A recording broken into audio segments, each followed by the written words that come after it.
Hello, people. How you doing? It's Rob Duanius. It's the eve of Halloween, 2016, and I'm going to draw some Violator. Can you believe that? From the Comicbook Spawns commission. I'm a month or so behind on commissions just because of the whole move. So let's get on with it. You might notice something different if you've been paying attention for a while. This is not white paper. I'm going to try something a little different because I've been working out a process for drawing on tonal paper, the inks, a little white highlight, a little bit of shade, and then be able to scan it in, drop all the color out, and do a copy of that in Copic. So sort of an alternative to just drawing what's on straight white paper, just because I think it would look cooler. Basically it. And I thought, why not give it a shot with this because it's a monster, it's a Violator, it's kind of hard to screw up. I mean, really, it really is. With that being said, the chat room is open. So if you feel like saying anything, go on and do that. In the meantime, I'm going to get busy. All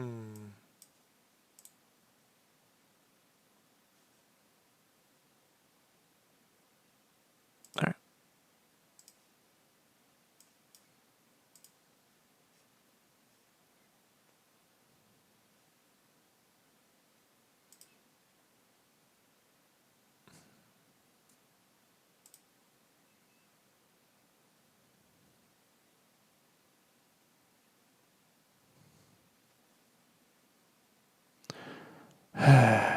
So stressful. This is the weird part. Hey, what's up? Ash is in there. Arthur's in there. All right. Just give me 1 second, folks. I'm copying something over to my main drive here.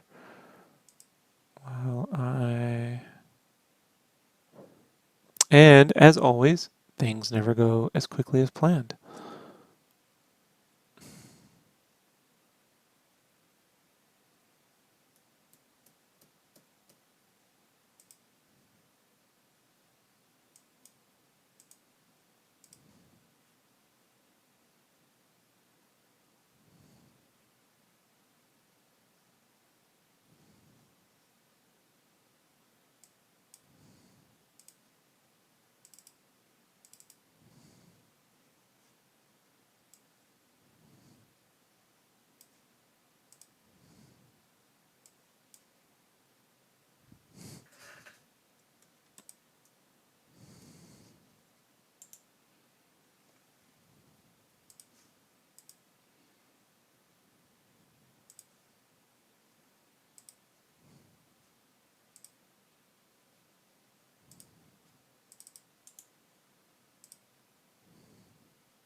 What are you saying? Good evening, Kyle's in the house. What's up, Josh? Oh, so y'all know I'm rebuilding my print and packing station this week. So I will be getting the Green Lantern and the Diablo plus whatever else this week in the mail around next Saturday is the plan. I got a whole room for that now. It's just taking me a little bit to get everything going. But it is getting done. So that's a whole thing. I have this thing I have to build out of those little black cages. Got to construct it together, put all the prints. Got to do an inventory. I'm sending out for some prints for the Rick and Morty and stuff. And what else? Yeah, so I got to do all that. I did, however, get SketchCraft.com like kind of reset up. So SketchCraft.com now points to a portfolio page that has links to the YouTube and everything else. And YouTube is still SketchCraftLive.com. So that was something I did yesterday, as well as build an ArtStation page. So if any of you people are out there on ArtStation, hit me up, under SketchCraft, ArtStation.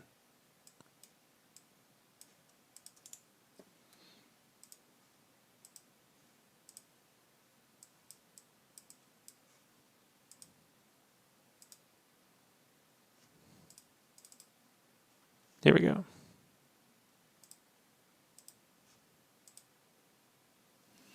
Alrighty, let's get started.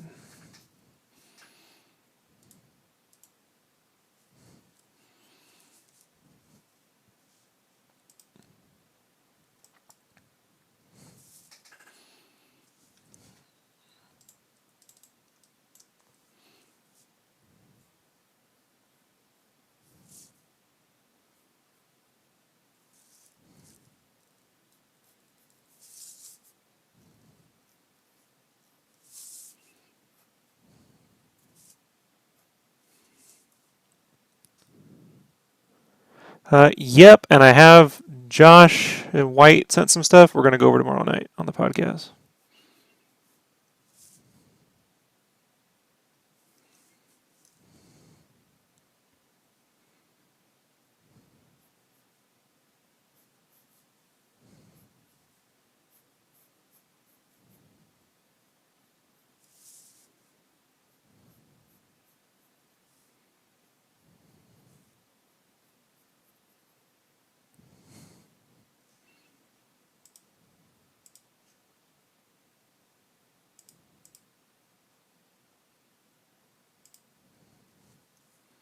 Yeah, no problem.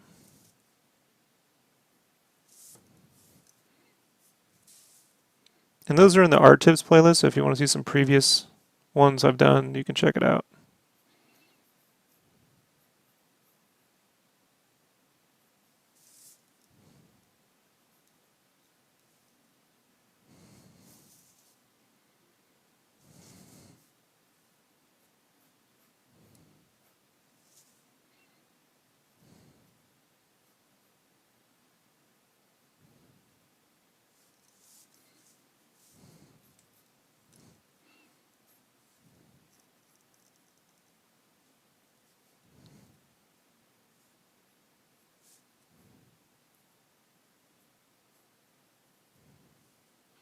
Hey, what's up, Attila?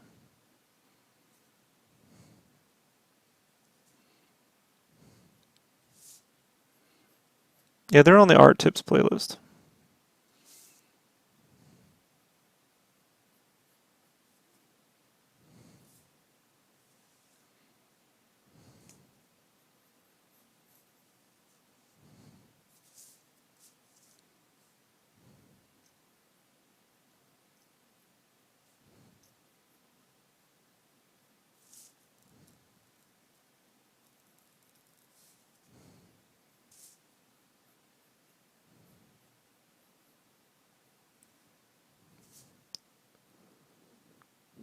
Do I prefer to review finished work or work in progress or sketches?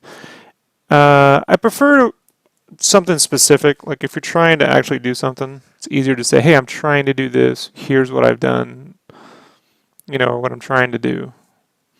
Versus just, here's my art. Am I good enough, to like get paid to do that? Like that doesn't really, we can do that.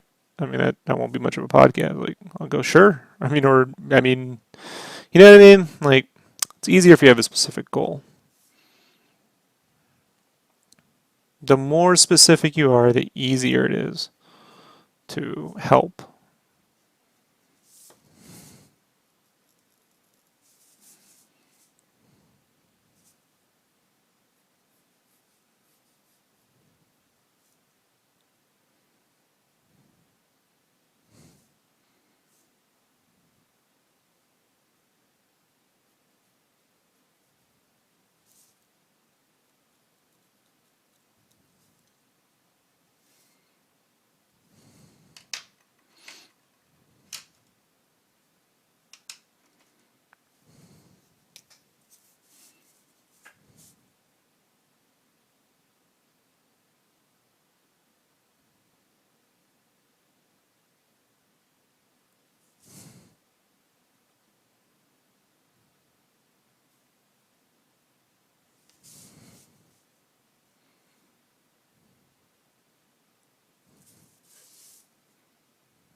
So what are some goals I can set for myself for an illustration portfolio? Very specific, like what you're trying to do. If you want to draw American comic books, then gear it around that, you know. If you're trying to be a graphic designer or UX designer, you know, if you're trying to be an animator, you know, you have to be very specific. Because when you apply for work, it's for specific work. It's not like general acceptance.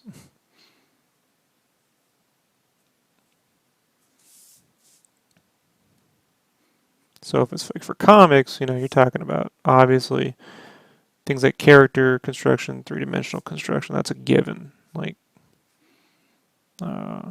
ability to replicate styles, if you can work in what kind of genre, you know. Very specific. Like Marvel has a kind of look versus DC, so forth and so forth. Ability to render backgrounds, storytelling, speed would be a question, you know.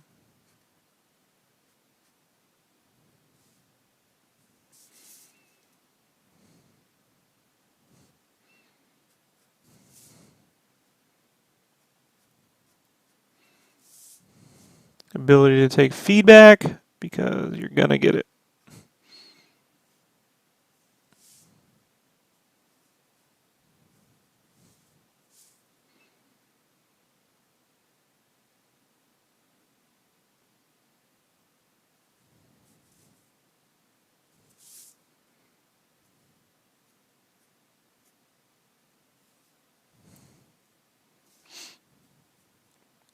You know, can you draw animals, cars, whatever, you know?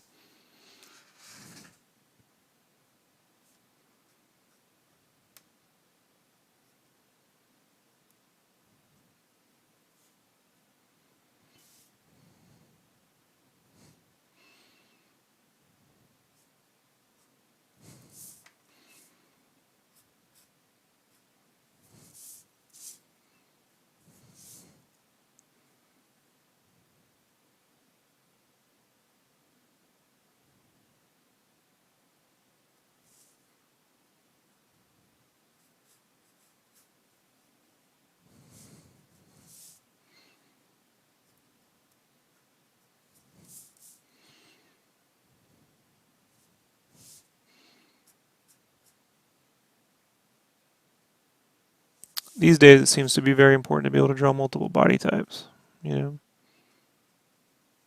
So, range.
I'm in Adelaide, South Australia, so local jobs are mixed. Some might walk out to.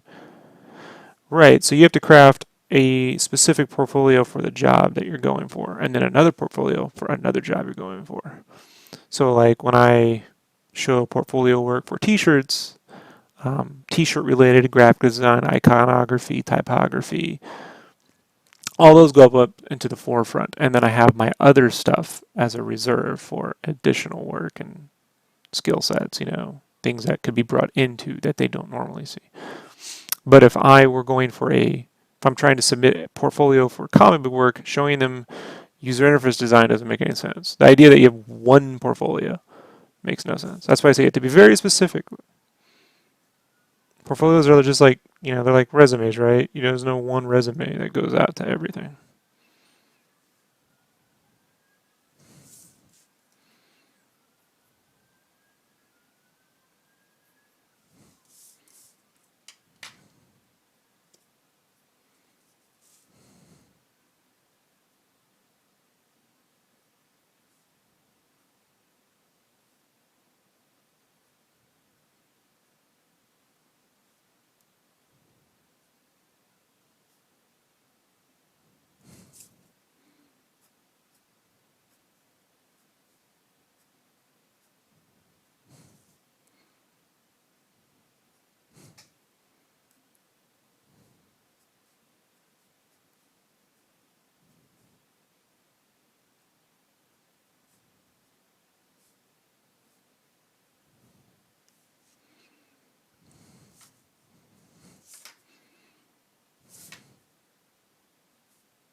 Hey Cal, if you want to chat, since you're going to be heading up to Kuwait soon, you can hit me up on the Skype.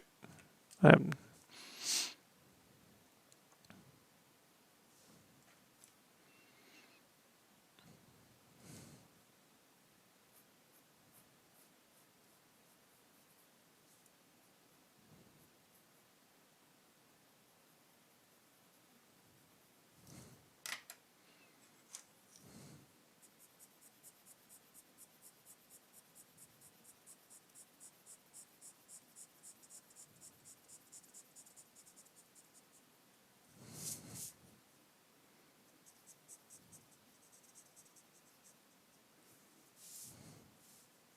sure.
The Violator teeth are always fun.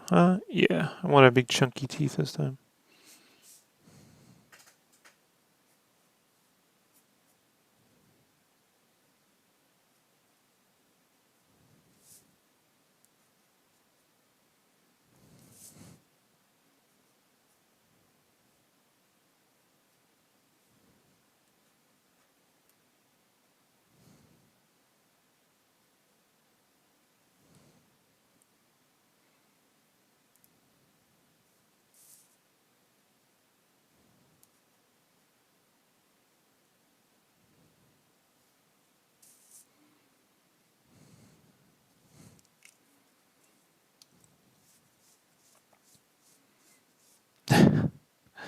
Hey, Ed, Joe would be great.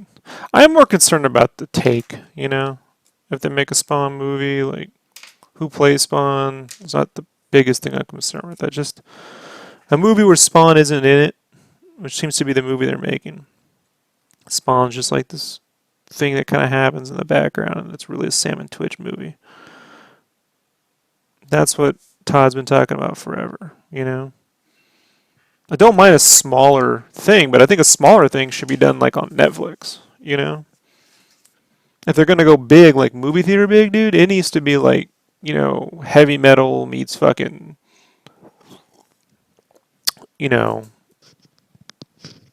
superhero World of Warcraft shit, dude. Like, it needs to look like angels versus demons, and that ain't the way they're going, you know, so.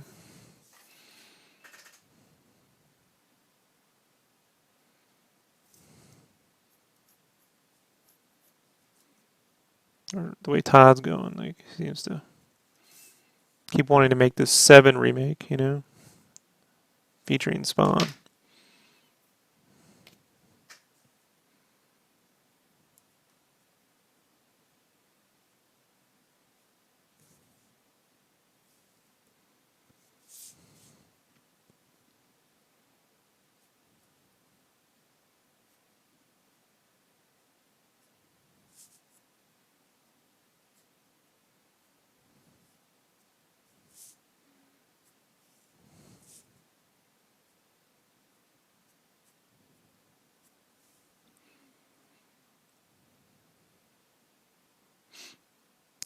Right, Ash, exactly. As a movie, no one's asking for that. Hey, man, that's why the movie hasn't been made so far, like, because no studio wants to sign up for that, you know? So, I don't know, man.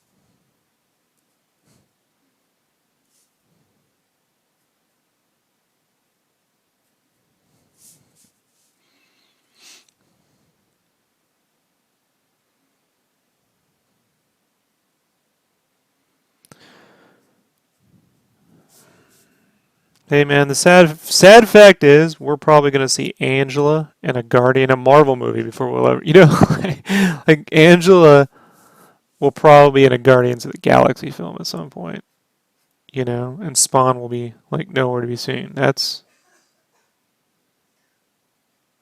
the sad fact.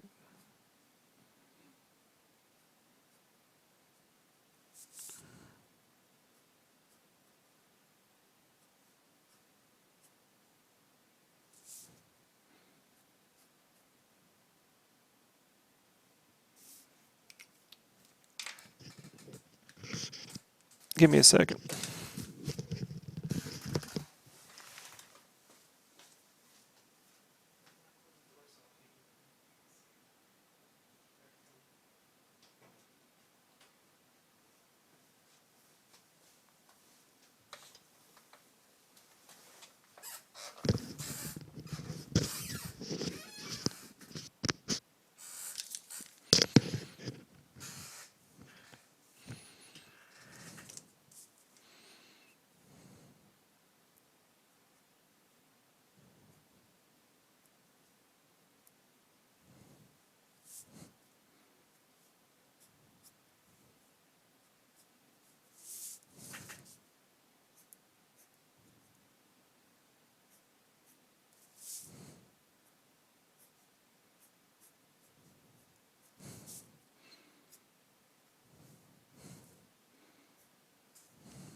Oh, congratulations.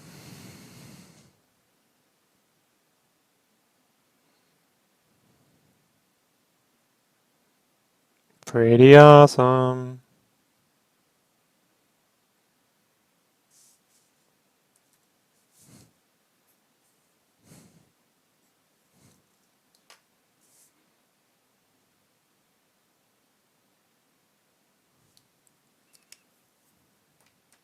Yeah, depends on the work, bro. You know, I don't do 20-second, 20, 30-second animation spots, so I couldn't tell you what the going rate would that be. You know, I have my minimums for like comic book covers and stuff like that, and commissions. I'd look around on the internet and see what the average rates for that are, and then qualify that against what I'm capable of doing and what I plan on doing.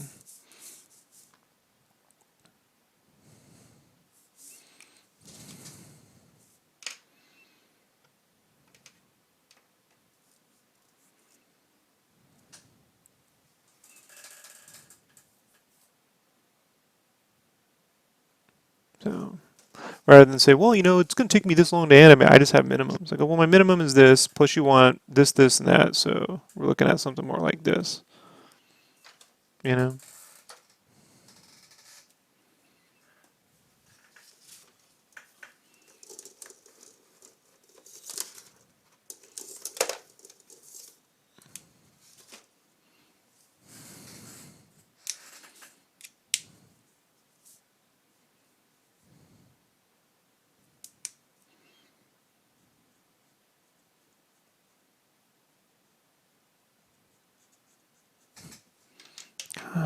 These things are always empty.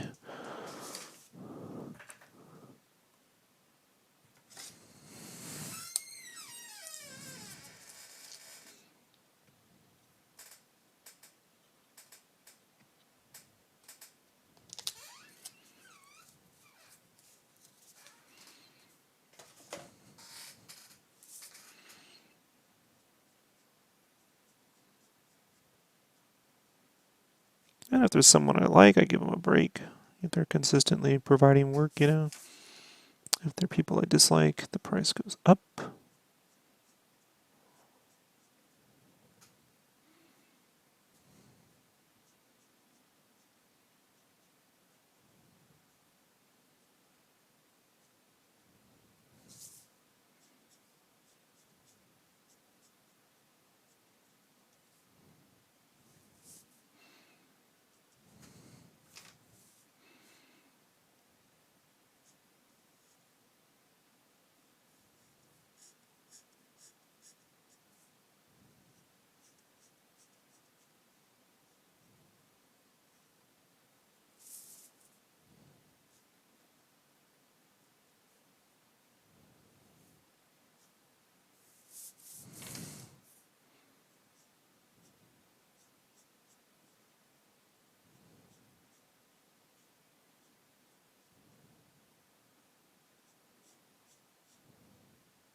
Yeah, depends. Most people these days aren't hand animating; they're doing flash animations, right? Or motion graphics. So you're really doing keyframes. You know, um, if you're only being paid $500 to do something that's going to take you, you know, a month to set up, then you got to look at that's probably entry level. So it depends on what you're trying to do. You know.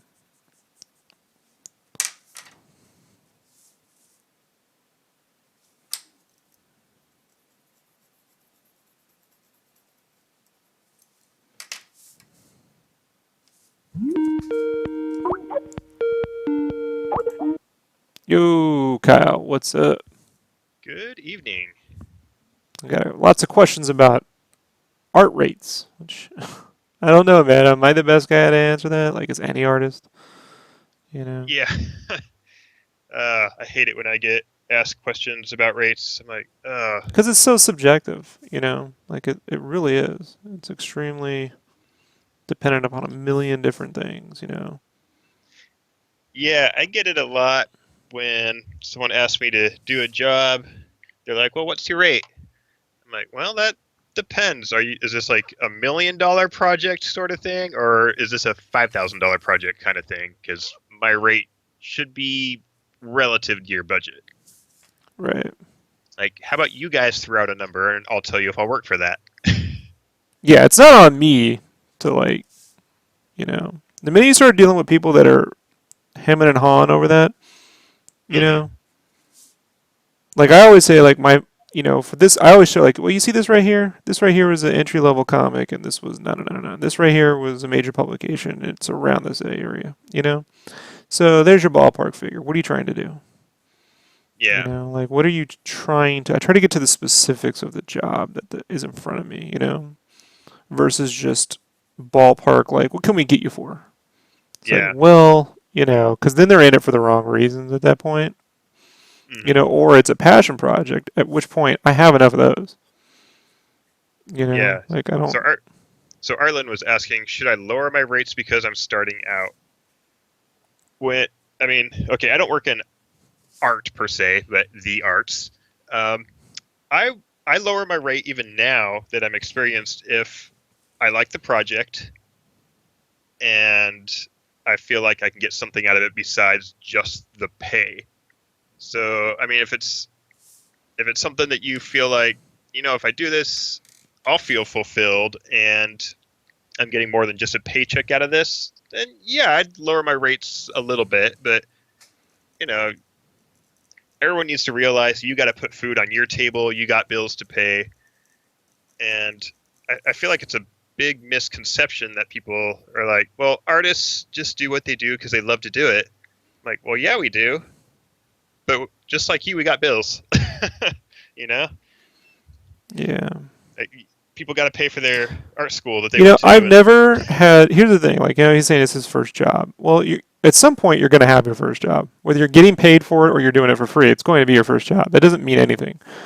Like, it comes down to what you can do, what they're expecting, and where you guys are going to meet in the middle. You know, like if here, case in quote, let's say it's 30 seconds animation. I go, I need $10,000 to do that. I mean, is that an acceptable rate? You know what I mean? For like what they're expecting, for what I can do, for what, the project is. Case in point, like these commissions, like, I tend to put a lot more in them than I'm being paid because I use them for a lot of promotional reasons. mm, So there's a trade off. People support me, I give the hookup, and then I'm also able to like showcase what I can do. Generally, when you go do a job, you're not showcasing all you can do. You're there to fulfill the needs of the project, get in, get out. You know what I mean? Like you got to work. You got to already know your shit. So, yeah, granted you're going to learn some things along the way, but for the most part, like you got to kind of already know what you're up to. So if someone's expecting you to do $1 million worth of shit and you kind of can't produce that, then you can't charge $1 million. I mean, my first cover work, what was my first published cover? I'm trying to remember. Was it Monstrades? I think Monstrades might have been my first published cover. I didn't get paid shit for that. As such. Like it wasn't really my best project to start off on either. Like when I first did my first cover for Tom, that's probably my first real like. Well, I mean, my first cover was at Play. Let's be honest. Okay, I'll just say that that wasn't a per image thing situation. That was I was on payroll. You know. So when I finally did do a cover for Tom over at Big Dog, I wanted to break into variant covers. So the minimum I was willing to go to draw in color to break into that arena was $150. You know, like that's the least I'm willing. That's the least I'm willing to go down to for what I know Yeah. I can produce. You know, which now you could say that's nothing, but in independent comics, the page rate usually is $100 for everything. Hmm. I mean, that's their budget for every page, $100, inks, colors. You know, and you go, well, how is anything supposed to get done? Ah, that's why it's all overseas, like the Philippines. You know, wherever the dollar is strongest against. You know. Yeah, which is nice. That I mean, I feel like artists that draw and ink their pages and are getting like $100 a page, it's it's good that when they get to keep the page, because then they're like, well, now I can sell it and make another $100 off it. So now I'm making 200 a page if they're lucky. You know, if it's like a big book or something. That's always the goal. The problem Yeah, is, in independent comics, you have to have exposure for people to even know you did something, for sure. or a fan base that's willing to pay for stuff. Like, it's taken me forever. Like, this recent cover I did for Tom for the Kickstarter, that's not 150, but it's under 500. Put it that way. So it's Hmm. still not a lot. But I sold the pencils for me, that's a variant cover for a publisher level of Aspen. So I sold the pencils for I think it was 300. I was right on the site, and they sold. Hmm. So, you know, it starts to go up, right, as you get there. Now with animation, I mean that's animation to me is the same as like it's like a t-shirt job, where it's like you're not going to be able to resell whatever you do. Yeah. So you need to maximize what you can get out of it. If it's experience and you're trading off, that's something you got to look at. But that just because you're new doesn't mean you work for free, you know? Yeah. And look, all you can do is learn a lesson. If you charge too much and they back out, then next time charge less. See? You know what I mean? Like, try that. But also understand that not every person you work for is the same. Like that's why it's so difficult because it's like, drawing a cover for Tom is not the same as drawing a cover for IDW on any level. Yeah. So it's hard to say, well, how to give advice for that beyond to say, like I know what I can bring to the table. I don't know what this person can bring to the table. You know what I mean? In terms of animation and everything else. I don't know how quick they work. I don't know if they need motivation, if they're going to disappear. I don't know. Like one of the things I try to tell people, like when I do the covers for Megavisions, one of the things I told them is initially they just wanted me to do the first issue, and they're kickstarting for all 6 issues. And I said, hey, I can do all 6 covers. And they're like, well, I'm like, I told them, I said, well, one, you're going to get consistency. Two, you have a whole magazine to develop. You got how many freelancers are working for you? How many? You got an app you got to build. Hand me the cover art, and you don't have to worry about that. You know what I mean, Kyle? Like, I got this. You just don't have to worry where's Rob gonna? Is it gonna get done? Where's it coming from? I will take this off your plate. So you have one less thing to worry about. And by the way, it's going to be the thing that, is going to be on the front. So you kind of don't want to fuck around with that, you Yeah. know. And how hard is it once you have a few of those under your belt, you can say stuff like that confidently. I mean, it's like, yeah, I'll take care of that. Don't worry about it. That being said, I don't take on projects unless I'm willing to go that distance. You know what I mean, dude? Like, I'm Hmm. not willing to just, I gotta if I want to scrounge some change, I'll just do commissions because then I can explore different characters. But complicated things that are going to require revision, iteration, judgment. I always call it judgment, right? Just like on Iron Chef, they got to look at it and go, I don't like it. You know, um, you know, things like that. You got to have a certain level of process already and confidence. You know, certain level. Yeah. First jobs are tough. Yeah. Like the very first movie I worked on, I took a month off of my paying job, worked for free for a month to help out these guys to make their little independent movie.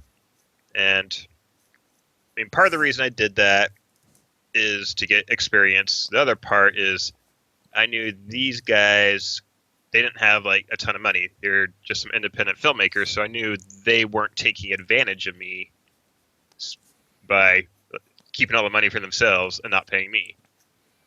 And fortunately, in the long run, that paid off for me because I ended up getting a lot of work in Los Angeles through the people I met on that film.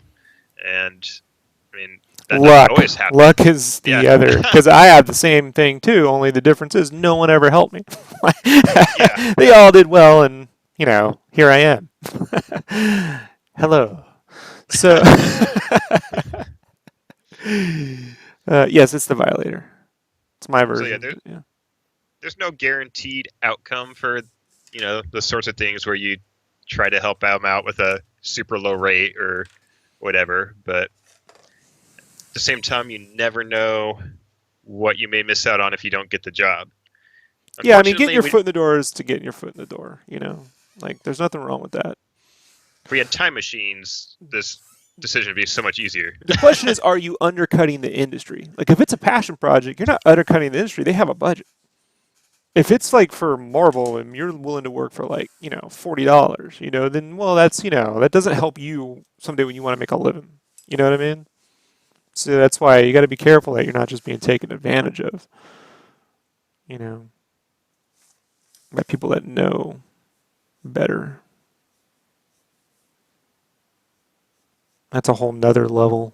There's like levels, Kyle, you know, Like an onion or Inception? like Inception. Okay. I think there's levels, and you can be aware of it. Oh yeah, I know, but you don't understand it, until you reach a certain point. You get to a certain point, you understand what that means. Case in point, like when I first started doing my own commissions, I was like, hey, $10 sketches. That being said, they were $10 worth of sketch. I wasn't doing this for $10. You know, um, Otherwise, I'd be working on building that time machine. and I wasn't taking paid work, like actual contract publishing work, drawing the same level for $10. You know what I mean? Like I'm that I would not do. So, Yeah, for sure. I mean, you got to scale the amount of investment you put into each of them relative to what you're getting paid. right.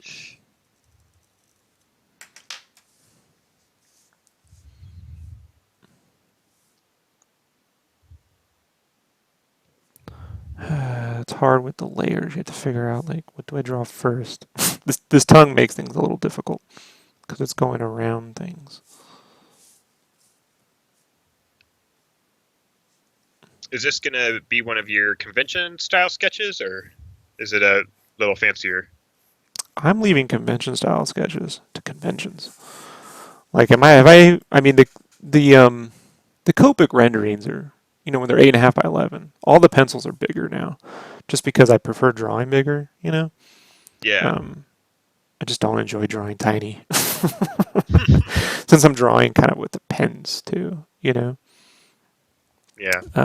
So what I've been trying to do is make the pencils look better, and still be able to use these lines for the Copics. So I practiced on this tonal paper that I bought. Remember this cool stuff? I don't know what to do with. Being able to scan this in, drop out the red, all the crafty looking stuff, and be able to still keep the lines. Like I figured out a couple little tricks to do that, so I can print it right back out at 8.5 by 11, color over it. Mm-hmm. Only difference is now the lines are going to have like the black outline, the little white highlights. And since they're on craft paper, that's all going to really pop out. Yeah. I can add a little bit of tonal shade. That's cool. Doesn't cost me a lot in terms of time. More production value. Production value. Super 8. Production value. David asks, while we're on the subject of doing commission work, what do you do when a client gets too specific or requests something that clashes with your style or you just don't like? I refund their money. I just back out. It's not for me. I move on. I could always sit down and just draw another character that, I could draw Batman and just sell that until someone wants me to draw something. Don't spend the money. Just give it back. Just go, it's not for me. I send them a refund. I don't even give them an option. I just send the money back. what do you do like if they request something, you deliver, you put a bunch of work into it, and they just start making a bunch of like little specific requests for I changes? don't. This isn't. Okay. This is a commission. It's not freelance. They don't get. I mean, like I'll show the progress. I like the gargoyle. I'm doing this Batman one, the Dark Knight, and the guy is very big on Batman and gargoyles. And I know the guy. He's nice. And he was like, I mean, can you have a gargoyle? I'm like, "Look, I'll put the gargoyle in there. It's not a problem." So then I kind of did this one, and he liked it. He liked this pose that I initially did. He's like, "Is there any way I can get the pose?" I'm like, "It's not a problem in the construction phase." If people see me on the internet, I'm doing a commission and I kind of change something. Case in point, like with your One Punch, which is going to be Mhm. on this tonal paper, by the way. Cool. Um, I was like, what face do I give them? You know, so I'm like, hey, Kyle, do you prefer, the serious face, the goofy face, the weird face? Give me your opinion. I'll answer that in a second, David. And so this way, if people go, oh, his face is goofy, I just blame Kyle. I'm like, no, that's what he wanted. I don't give a shit. I don't really care. I don't have a preference. But if I drew the whole thing, Kyle's like, man, I really like him with the happy face. I'd be like, too bad. What's the difference between freelance and commission? Very, very simple. The difference between freelance and commission is this. Freelance is you have a vision, and I am there to fulfill it. Commission is you pay me to draw my vision of something, period. There is no, I can be nice and go, yeah, I can tweak that. But ultimately, it's up to me. There's no refunds. Here's what I got. Here's what I'm doing. That's a commission. It's not a client freelancer back and forth. Commissions come from the personal commissions. It's people on the internet, people art galleries. Art galleries can commission you. They're not, you they commission you for some stuff. You're not doing revisions. So freelance is, Marvel Comics needs a bunch, needs a cover done. That's going to go through iteration. They have, it's for something, something or other. If the editor at Marvel wants me to draw something for him, then I just do my version of it, and that's that. Collector's art, non-published work.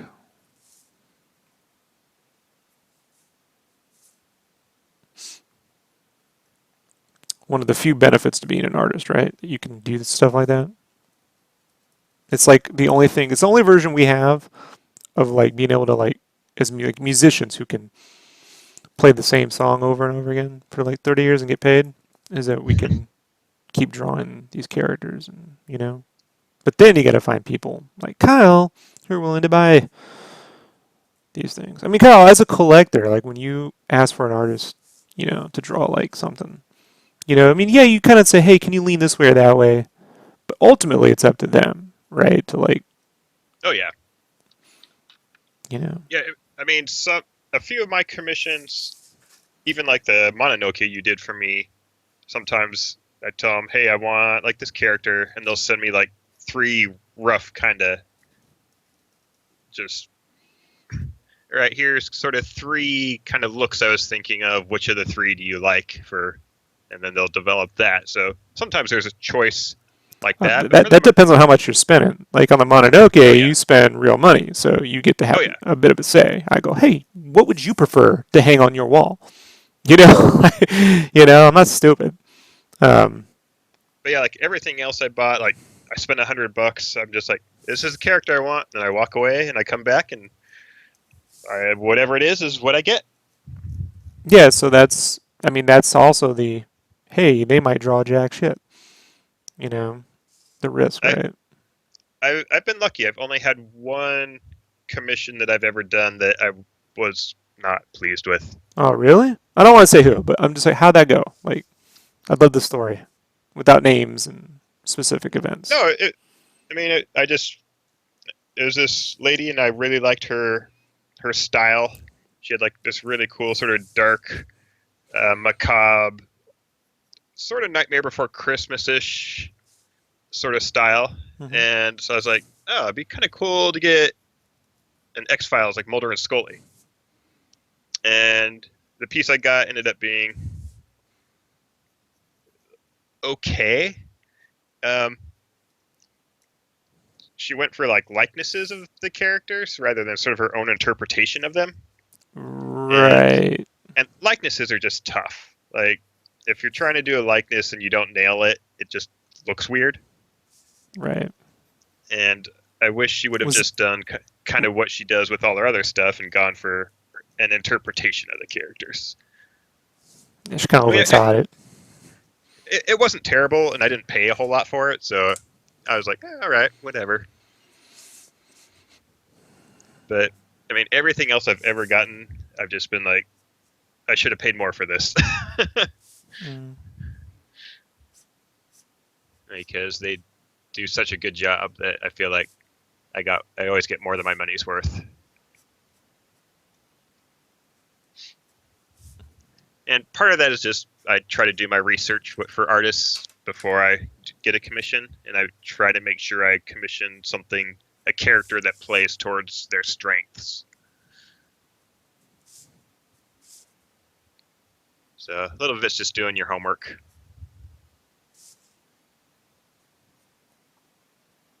And sometimes you pick Rick and Morty. Yeah. It's okay, man. People seem to really But like it. So I say, look how good that turned out. thank you, Kyle.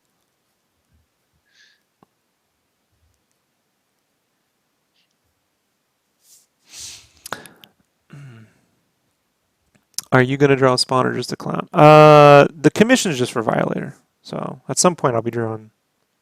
Sometime next year I got a whole Spawn thing I'm gonna do, just for my own benefit.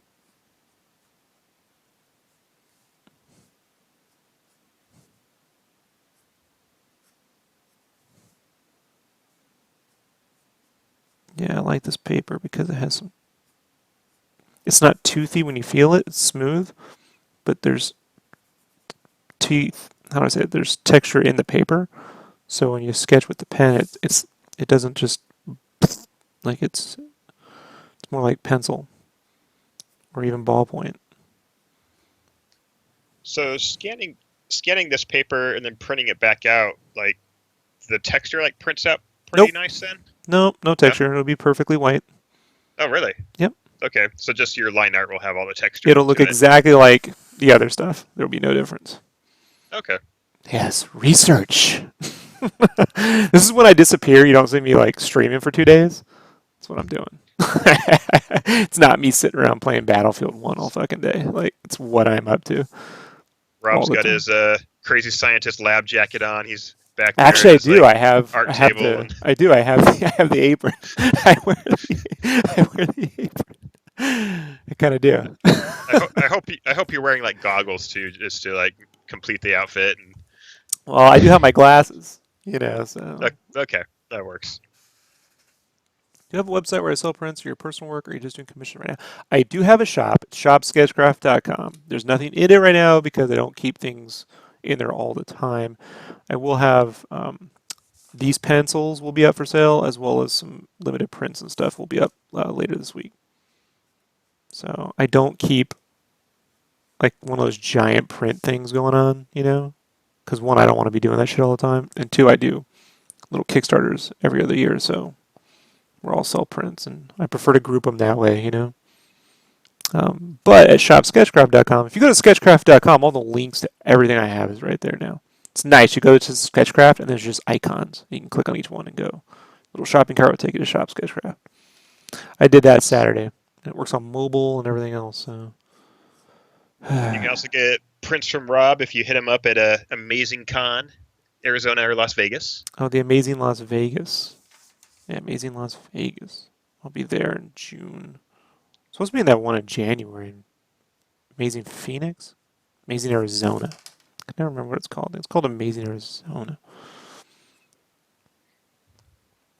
As for commissions, I tend to just announce on Facebook and Instagram, hey, I got 2 slots open. So right now I'm full up. I'm kind of behind schedule. after the move. Brain Gamer was asking about pricing on commissions. 8.5 by 11 full colors is $90 online special. Which is a great deal. Yeah. It really is. Give me a second. But you gotta act quick when those things go up because they go fast. Like your Kickstarter big commissions, I feel like one of the times they went up, they were gone within like minutes. I tend to sell the line art separately, so I make an extra 50, 60 bucks, you know. So if you want the line art, you can throw in an extra 50 bucks or so. $55 actually, which are always bigger, but this is 8.5 by 11 full color. You can see. I'll have to hit you up with some money for my line arts. So. Yes, you will. If you want them. So. Long arm Rob is not a big fan of going to conventions, but the Amazing Con guys are super cool. Yeah, I do 2 cons a year, and the Amazing Vegas, and right now the Amazing Arizona. I might switch my second con to Salt Lake Con at some point, just because it's big and close. Yeah, you know, the Amazing Arizona is okay. The Amazing Vegas I like, because if the Vegas Con is a bust, I can always just put 20 bucks in a blackjack, you know what I mean? Slot machine or something. Make my fucking money back one way or the other.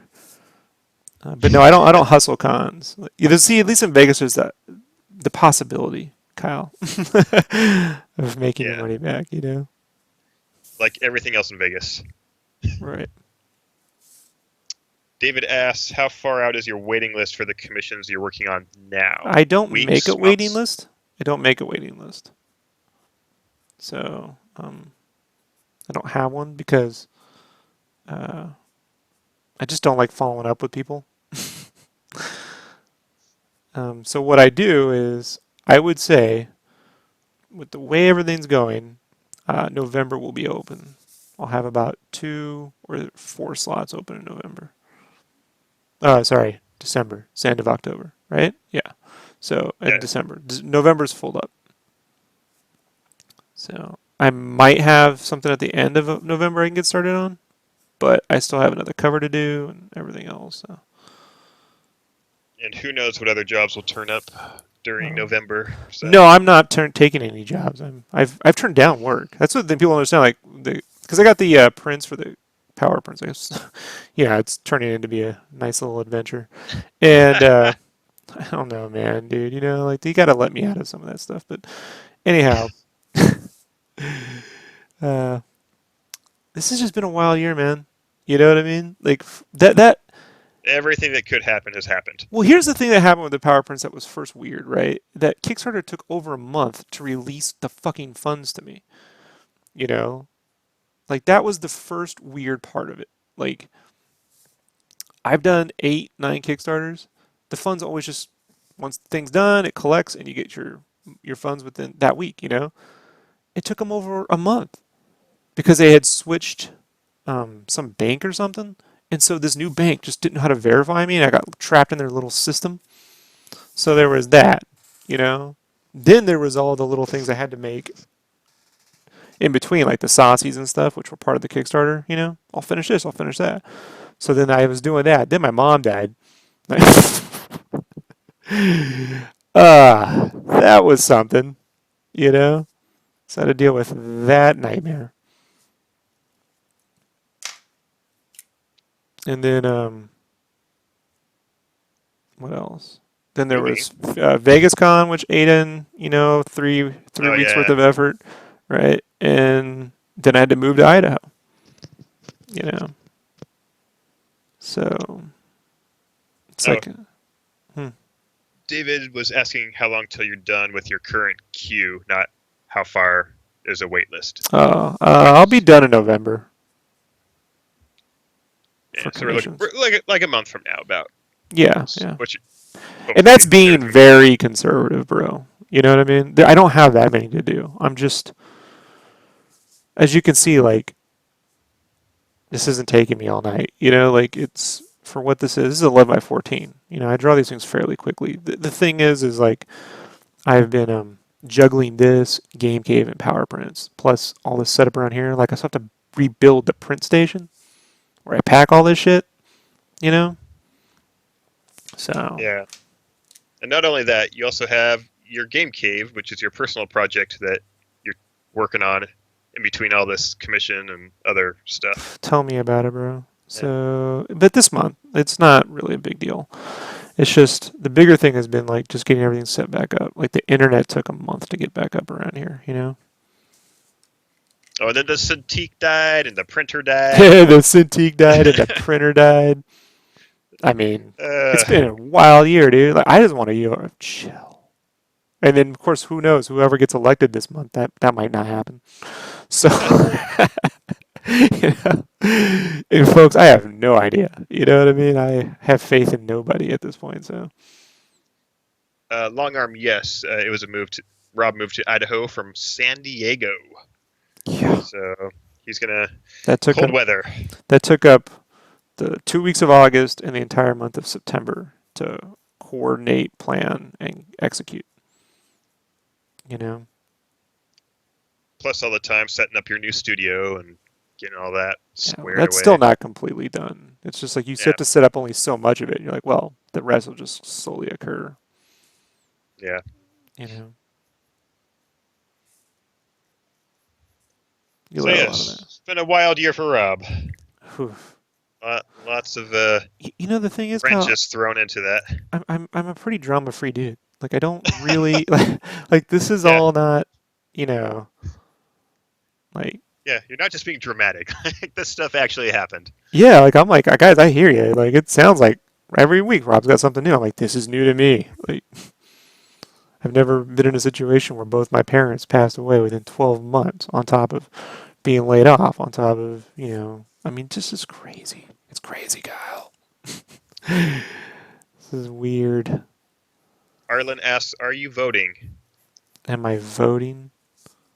I'm gonna vote. I'm not gonna say who I'm voting for because it doesn't matter. But I'm Yeah. gonna exercise my right because I should. I'm really big into local elections and local politics. So I do Yeah, vote, like, and I'm trying to get familiar with local Boise, Meridian, where I live, Meridian. I'm trying to get familiar with their local situation. When it comes to the national, who's going to be president, just, I was in the army, right? So I served under Clinton, Bill, and Bush. So I just, you know, doesn't matter to me. You know, who doesn't want to send soldiers to war? That's really all I care about. And they both are cool with sending soldiers to war. So, yeah. yeah. It's like who? David. No. Go ahead. David says, "Speaking of Wacom, those Mobile Studio Pros look sick." What are those, Rob? I don't know. I don't really follow new Wacom, whatever technology. Because I'm you ti- got two already. I own two Cintiqs. You know, like I've got enough. Longarm says, "Idaho is nice?" Question mark. Always seemed Uh, like a boring place, but now that I think about it, must have really nice landscape out there. yeah, it's very boring, which is perfect for an artist slash writer. You know what I mean? Like it's Few distractions. yeah. I enjoy it deeply. I am not a thrill seeker. I don't. I'm a drama free guy, Kyle. despite Yeah, despite the craziness. And you hung out yeah, with me. I'm boring, right? Like you go to Comic Con. Like Kyle stayed at my place for a couple cons. He goes to con. I'm at my house. You know, comes back from con. I'm at my house. You know, I don't really. This is all I do. yeah. Longarm. I used to live in Idaho. There's some beautiful places in Idaho, mountains and lakes and stuff, and there's some just flat, ugly, dead rock and scrub brush parts of Idaho. So they got variety.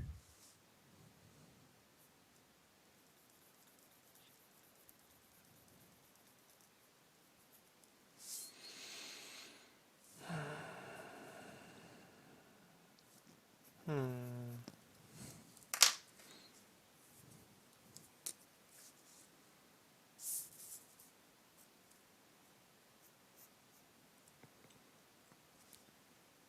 Yeah, I'm glad I'm voting.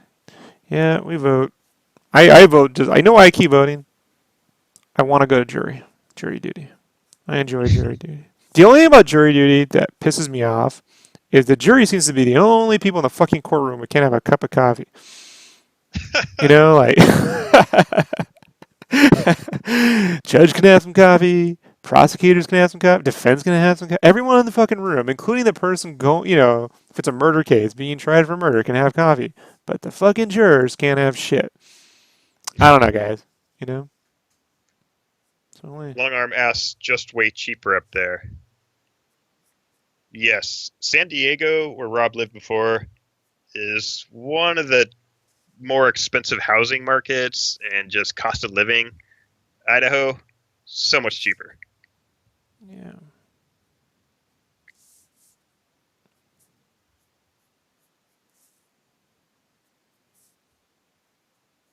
There were some strategic moves to it, some behind the process.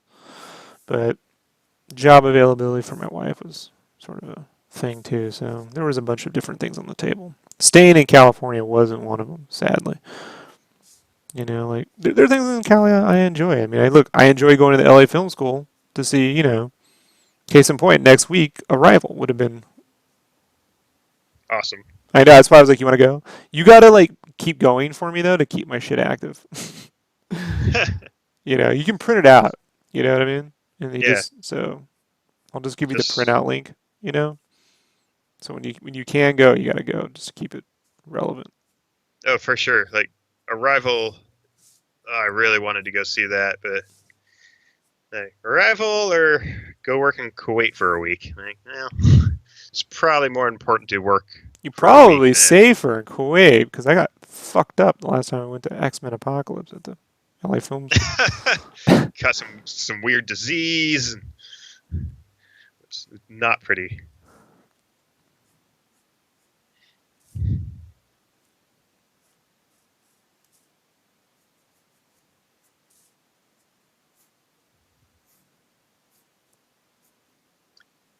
I sat in on my first panel today.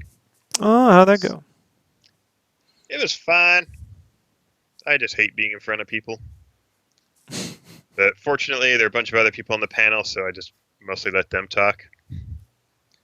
And I only offered 2 pieces of advice. What were they? Or, well, wait, only 1 piece of advice. The first time I talked was just introducing myself. And then it was about low budget filmmaking, and we were talking about, they had a question for me about how having an editor on set can help your shooting workflow by integrating your editor earlier in the process rather than just handing them off all the footage once everything's done. So What'd you say? I just sort of made something up. Because here's the thing. I didn't want to make my fellow filmmakers up there sound bad, but they were talking about how much better it made stuff. Having an editor on set is helpful when the director and other people don't know what they're doing. So the editor can be there to be like, hey, this won't cut, or we need this to make the edit work. If you have a competent director and a competent director of photography, you should already know that and know what you need to shoot to have an edit. So I didn't want to make everyone else feel bad. So I was like, oh yeah, Hey, I mean, I have had films where it was useful. keeping it real at SketchCraft. You get the real answers from Kyle. So if you ever see Kyle up on stage, just ask him a bullshit question. 'Cause, just something real. Just I'd say, man, like ask him, like, when are you gonna dress up as Chris Eccleston? Because damn, dude. I don't know, man. Like it's hard, right? Like they want answers, and you want to give those kinds of answers, but in that form, it's very difficult because you could just, hmm, Well, you they know, they set me up to. I was like, I can either contradict them and make these people look stupid, or I can just agree. yeah, And I, within this circumstance, I had an example where that did agree with what they were saying. So I just that's like, good. hey, yeah, like I've had that before, and here's how it helped us. And But that's an honest answer, though. I mean, like, really, if they know what they're doing, then and you know what you're doing, then it's kind of irrelevant. In this case, you could have easily said, yeah, in this case, it was helpful that it was an extra person who knows what they're doing is always a good idea. But we had pretty competent people in the shoot, so it was just a bonus in this case. But in other cases, you know, the problem being is some of these people on the panel the trick is to throw yourself on a bus. Go, look, weren't I could be weren't at craft services all day, just hanging out, not doing, not caring, and good thing we had them on board because I wasn't doing anything. When in doubt, throw yourself under the bus. Like, yeah. Well, I'd worked with these people under other directors that I didn't want to throw under the bus, so I was just being agreeable. that's fair. It's a tough So situation yeah, because it's not really a workshop anyway. It's kind of like a promotional thing. It's not like you're. It's yeah. I not like mean, here, right? Where. you can just say whatever. I don't need to promote anything. They'll never come back to haunt you. No one cares. Yeah, I mean, I guess the person we all worked under that one time, I really don't want to work with that person again, so I guess it wouldn't matter. Hmm. But yeah, I was trying to be civil.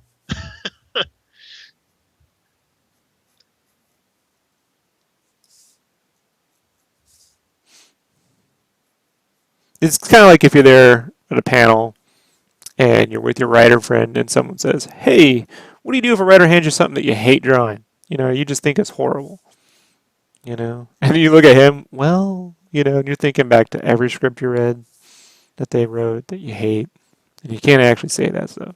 You're just like, what do I normally do with you when this happens? Yeah.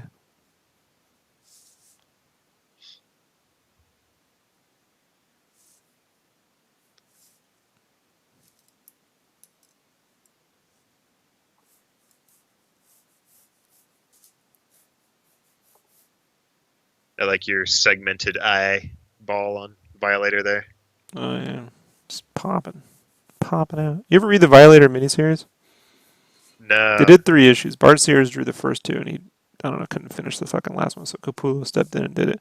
But it was written by Alan Moore, really? so it's actually a funny, grotesque horror piece. Very funny, similar to kind of like Evil Dead or something like that. Hmm. Worth reading. And he wrote a couple things. He was doing a lot of work at Image at the time because DC banned him for life or some shit until they got over it. But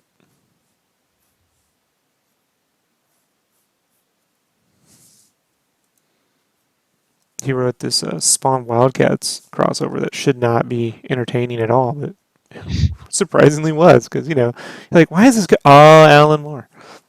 It's one of the few people I'm like not underrated, or not. You know what I mean? Not overrated. Sorry. Like actually does the things. He doesn't like you wouldn't know. There's even a lot of shticky little New Yorky kind of accents in the book too. Like he knows how to write the genre. Hmm. Versus it's not a highbrow story. It's pretty funny.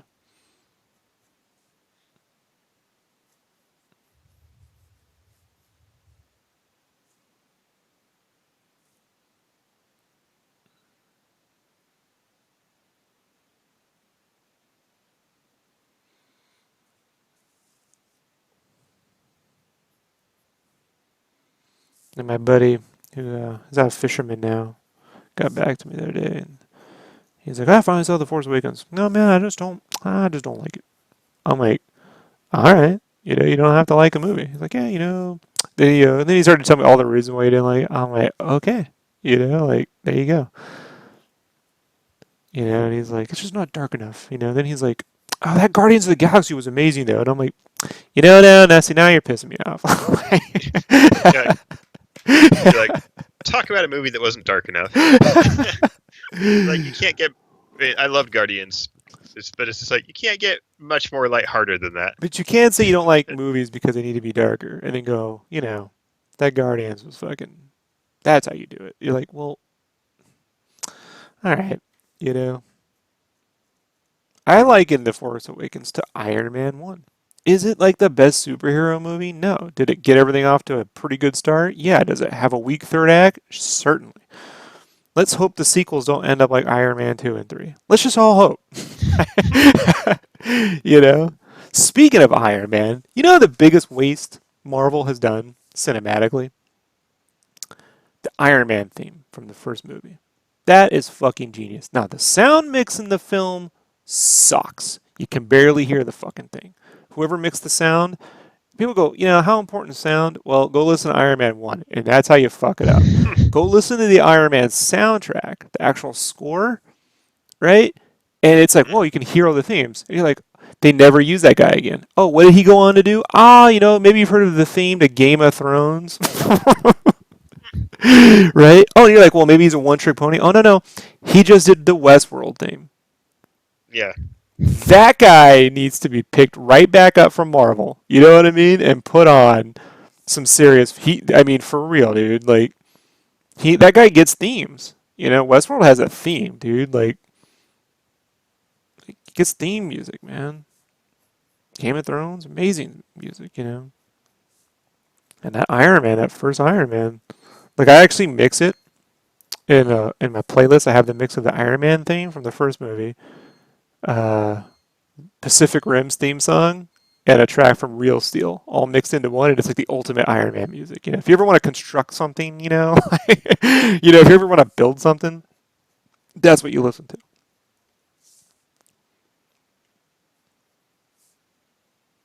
Put it into my Kyle Creates playlist. I'll send this shit to you.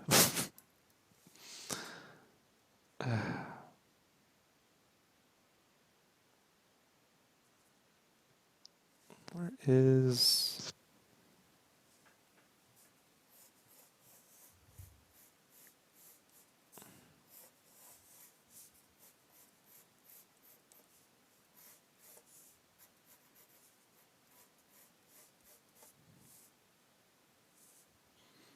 Yeah, well, what I didn't like about Batman v Superman? Like, if I have one real complaint, if I could just nail it down to something, I don't like the music, man. Don't like it. Wonder Woman theme's cool, but it's kind of like out of place. But I don't like the Batman. Just no theme. It's just I don't know. And I love I love Junkie XL and shit. Hans Zimmer, but just don't like the music. Compared to Mad Max, it's like mm, don't care. Arlen says Batman versus Superman so dark, best movie ever.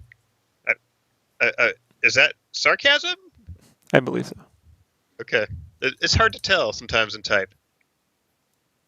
That's why emojis are more powerful, right? Or the \S to really sell it. Yeah, the backslash S. Good call.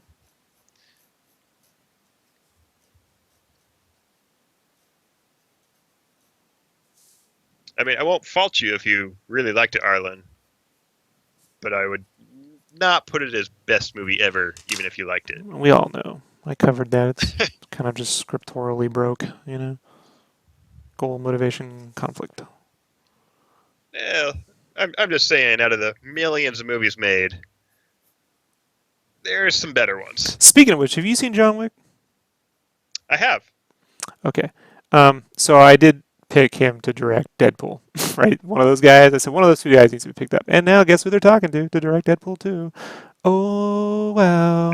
Edgar Wright? Oh, no. Dang it. And the thing, too, and look, if they get this guy, one of the guys that directed, said two guys, right? The Chris What's-His-Face and the Doug guy. So the Doug guy got picked up. Because it was the two guys, but you know how it works. Only one can get credit. Shit like that. And anyhow, If they get him, they gotta get the cinematographer from John Wick, dude. You know, the guy who shot that. Yeah, I was gonna see who shot it. Look it up. Starts with a J, right? No idea. Uh,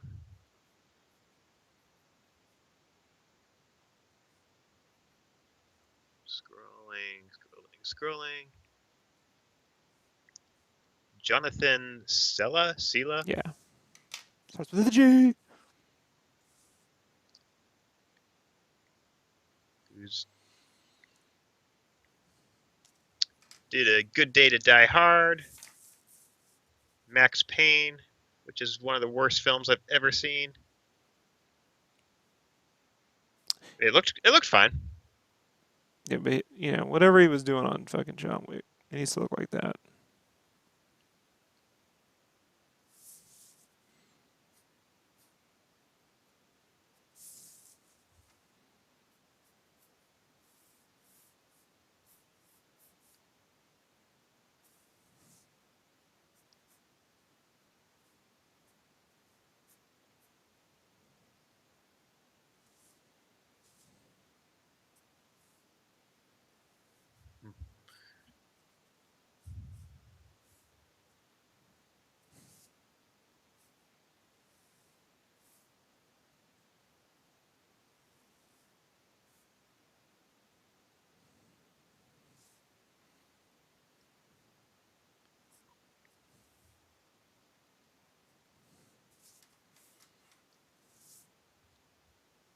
Trick is layering this shit.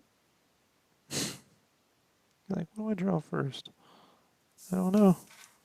Whatever's in front. What is in front? I don't know. Arlen says, I find long lines like the one you just did really hard. The trick is to draw with your elbow. There's I'm working with Brandon on this, right? So I'm going to give you the tip, right? This is the tip, and now you just got to do this for the next 2 years, right? Here's the tip. Sometimes helps with the Sharpie. As you start off with a dot and a dot, and you ghost, you don't actually draw it, and then in one stroke.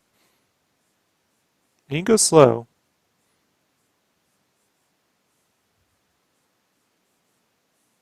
And so when I was in college, and I would be in gen ed classes like math and shit or history, this is all I would be doing.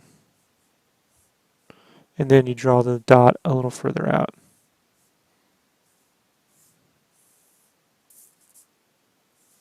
And a little further out.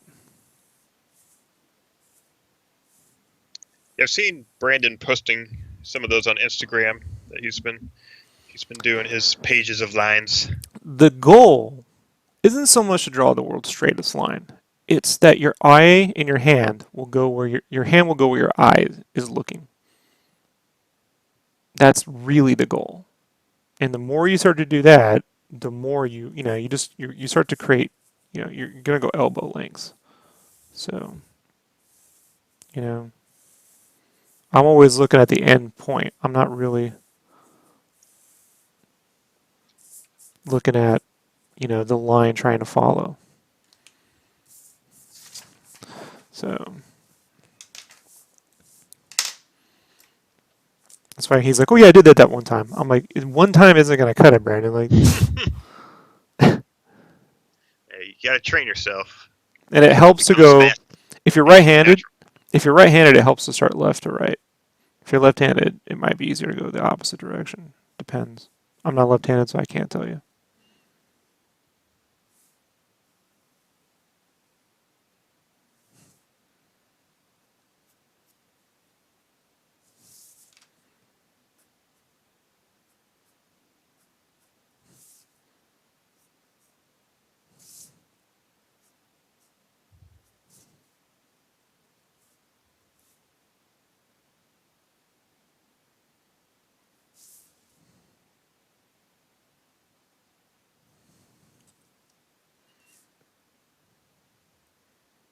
Mhm.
Where did you stop reading Spawn? Like, about how far into the 100. series did you get? Okay. Although I'll be honest, the art that Angel Medina did was fantastic afterward. So I didn't read it, but I collected the art. But I completed the story at 100. They killed Angela, and I was done. She was my favorite character. Hmm. That's why, I mean, I gotta be honest, dude. I have a very difficult time with her being part of the Marvel Universe. As a fan, it angers me. I get very Nathan Fillion. A mighty anger, like mightily. I want to use the word mighty, when I think about it. Like it pisses me off. Like you had mentioned before to me that she had moved to the Marvel universe. Do you know what the story is? Like how Yeah, she it has to do became with part of Miracle that? Man. Todd got the rights to Miracle Man, and Neil Gaiman was involved with rebooting that at some point or co-owning the rights on some level, and he didn't agree with Todd's ownership of it. And Neil Gaiman wrote the issues that he co-created Angela. Ah, So there was this whole legal battle over the whole Miracle Man thing, and Neil Gaiman won. On top of that, part of the restitution was that he maintained control over that character, and so then he gave her to Marvel to piss off Todd. all right. Yeah, and so now I So hear Marvel's bringing back Nightwatch. You ever know what Nightwatch was? no. Nightwatch was their Spawn knockoff. They did one. Looks just like Spawn. Mm. And I fear, what I fear, Kyle, is that she will become a part of that.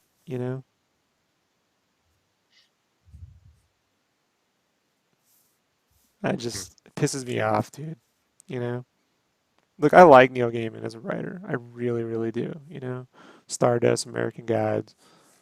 But this is something that just, you know, the dude does not abide on this one. Really, really bugs me. And look, is she the greatest character ever? No, but I care. You know, that was my favorite Easter egg. The whole reason I went and saw Spawn was just because she's in one scene. I was like, Angela, like, I was, you know, Yeah. and it wasn't because she was a hot or Babe Books. That wasn't it. I'm not a Babe Book guy. It was cool to have a female character that hunted spawn. That she hunted spawns. I mean, angels that hunt. It's all. I mean, look, everything Neil Gaiman writes is pretty fucking cool. It's a cool idea. That there's a group of creatures that hunt. Just like, when they finally created the Court of the Owls in Batman. You're like, wow, there's these creatures that hunt Batman or Waynes. Like it's it's just a cool thing to have. So, and now she's part of Thor, which I can, you know what I mean? Look, I'm looking forward to Thor Ragnarok and seeing what they do with that. Making like an 80s kind of like fun comedy looking thing in space or whatever. But I won't even pretend to care about Thor comics. I'm not the guy. Yeah. It's not my thing, folks. I do Like like Spawn. So, go ahead. I'm a pretty big Marvel movie fan. Like I enjoy most of them, but I really just don't care about Marvel comics either. Well, the Marvel Eh, movies to me are just an extension of what Spielberg and Lucas started in the 80s, like perfected. Like it always seemed mhm. like Spielberg and Lucas, like they had a good run, and then you get to like Willow, and it's like diminishing returns. And then you get that spark of the Last Crusade, and it seems to be it. That and Jurassic. I guess Jurassic Park would be it, right? Like that's the last real Amblin movie, so to say. That era kind of ended there. Because Hook, I don't give a fuck what you guys. That sucked. So, um, and the Phantom Menace is a whole different thing altogether. Yeah. So as much as like JJ tries to make like those Amblin kind of movies, to me, Marvel's sort of the heir successor to that. Like, and they're doing quite well with it. I mean, it's not like Goonies. I mean, Goonies and Gremlins kind of were in a shared universe because there's those little Easter eggs that Chris Columbus threw in, but it's not like they were all connected. Close Encounters, E.T., you know. Yeah. But I'm with you. Like I consider the movies nowhere near the comics. The comics, I don't care.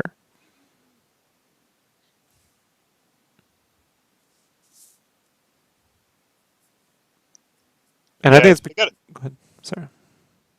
I got another free month of Marvel Unlimited, so I've been reading the Miles Morales Spider-Mans. Those are pretty good, because Brian Michael Bendis wrote those. So You've heard I, my I uh, you've heard my story on that, right? I don't think so. So 2009 or 10. It was a year before Miles Morales came out. Donald Glover was pitching on the internet to play Spider-Man, and so I did this little concept sketch of what that might look like with the suit, and I said, "Hey, I know a guy who actually writes for Marvel, Kevin Grievous, and hey, he's black, and he's always creating like black versions of superheroes. Like he had all these creator own books that are like the Black Fantastic Four, essentially. I know because he's always trying to get me to draw him, and I'm like, nah, I don't. I don't know if I'm the guy who should be at the table when the little kid comes up. Like I don't know, man. Like, and so uh, I pitched to him. I said, hey, why don't you go try to do this book? You know what I mean? Like, I even drew him as Venom. It was like an alternate take. And he was like, Marvel will never go for a black Spider-Man. I'm like, look, I'm telling you, like, just take this, go do it, because what's going to happen is if you don't, the way things are working on the internet, uh, someone like Bendis will end up writing it, some white dude. Well, not only did it happen, it ends up looking an awful lot like my sketches, which luckily I are time stamped. So they're on my DeviantArt page. And every year, someone goes, you just redrew the Miles Morales. I might look at the stamp, fucker. Like, whoa. I'm like, yeah, so I've since clowned. I'm like, hey, guess they, he's like, man, you kind of like, you know, I'm like, yeah, that could be you, Kevin. Yeah,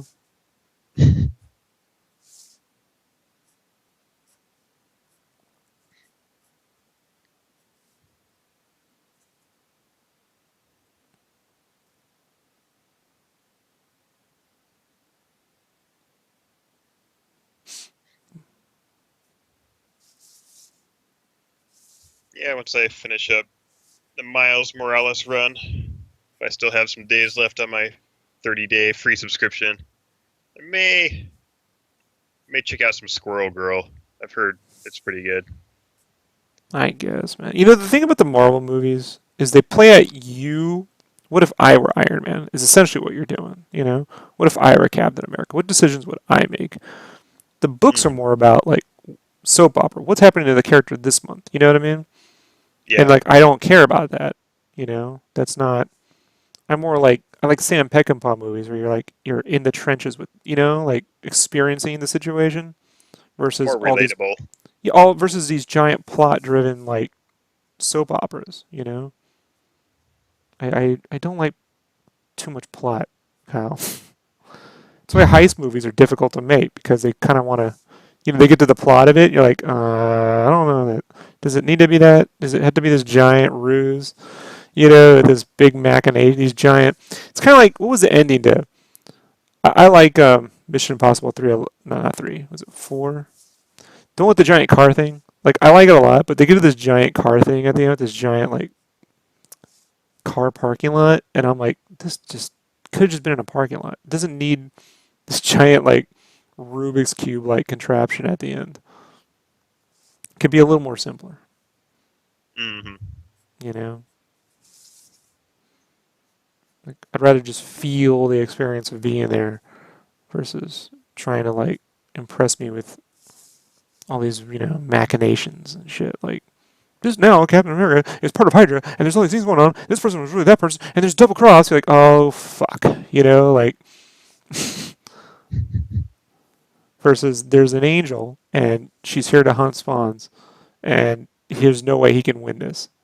And she's got a lot of spawn tokens.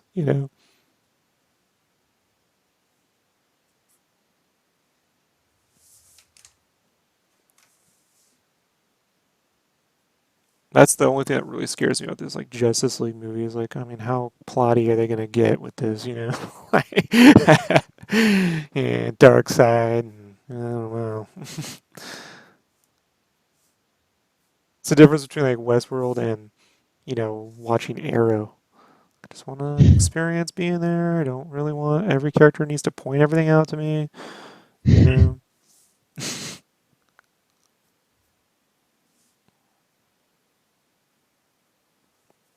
It's only my only real complaint about the Luke Cage series was that they got started to get started to get real plotty.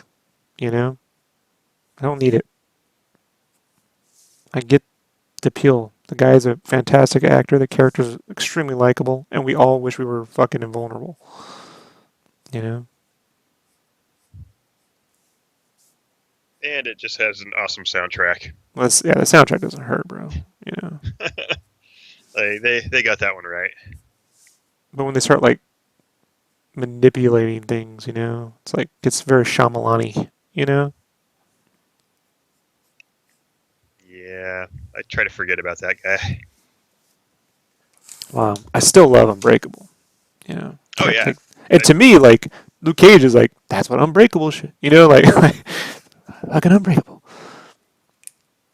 But like half of Science is good, and it's all downhill from there.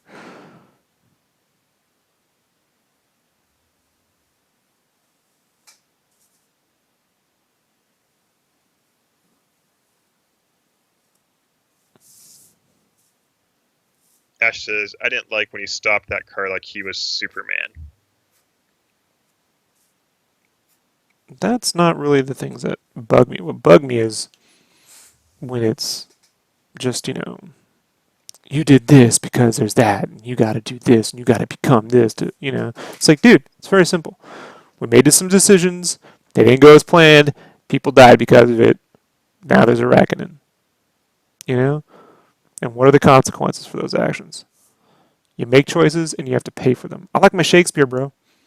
You know? I like my Shakespeare. I like my Shakespeare fairly simple.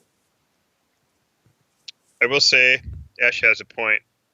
I never really thought of it, but Luke Cage's power isn't that he suddenly becomes super dense and heavy. So, like, a car moving may not, if it hits him, it may not like break him into pieces, but it's got a lot of inertia behind it. And Luke Cage, his power isn't becoming super heavy and being able to stop inertia like that. Well, they didn't really explain what his power was. So, Yeah. it's on the series to then. Look, here's the thing. Like, if I had my way, I would say, look, everything you guys are doing are great, right? Here's the thing. I sort of think the series should start off with some level of coverage, explaining like where is Harlem in New York, bro? Like where is Harlem compared to Hell's Kitchen and New York? What is the geographical area we're dealing with in each series? You know, like start a little bit out and kind of work in, like explain the boundaries. What is and how important is this place? And then showing the history is brilliant. Like when they show the families existing in the 70s, and then the 80s, and now that time period and how that place has changed. Love that. When it gets into like, here's my superhero origin story, timeout. Not that interested in it. It's the part I'm the least interested in. That's why I'm actually looking forward to that Legion show because that guy Noah Hockley's behind it. Show runs fucking Fargo, bro. You know, I want to see what he does with the mutants.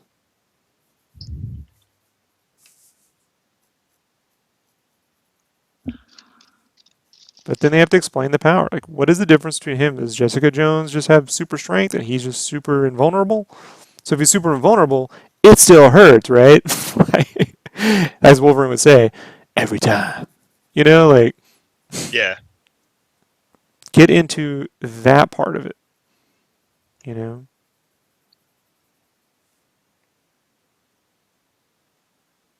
Yeah, it seems like they didn't set up real consistent ground rules for what his powers can and can't do. Right. Which scares me because then, you use that as your out, right? That's the what I like to call the hacker out. We got a hacker. That means anything can be hacked into, and it's Exposition City. You know, we can just we hack the system. That means we can get into that area now. Shit, you know.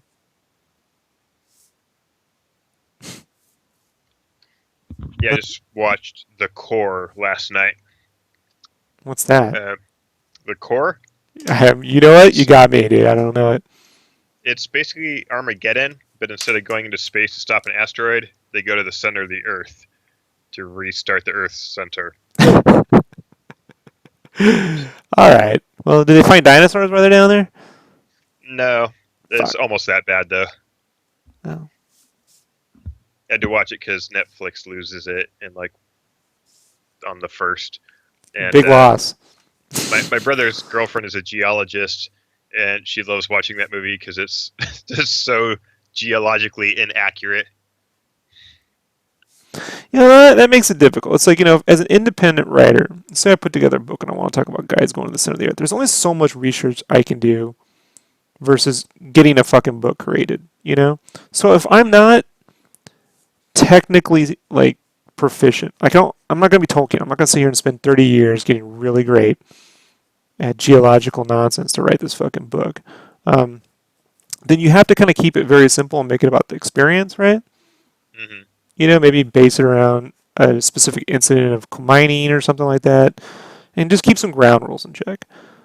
On a movie where you have a budget to hire some experts to like, hey, we wrote this shit. What do you think? And they just blatantly ignore it, then, well, it's hard to justify. Yeah. Well, with a movie like that, like it's a top awful film, but I was highly entertained. Like I enjoyed every minute of it. But it's one of those things where they probably brought in some experts, and experts are like, "All right, after page two, just get rid of everything because none of it works." And at that point, they're like, "All right, well, let's just embrace the fact that we're going to be completely inaccurate in every way, shape, and form." Well, look, I mean, Because it's not like Jaws adheres to, you know, the realities of sharks and great white behavior. So you got to figure out what your angle is, and then at least try to keep consistent within that tone.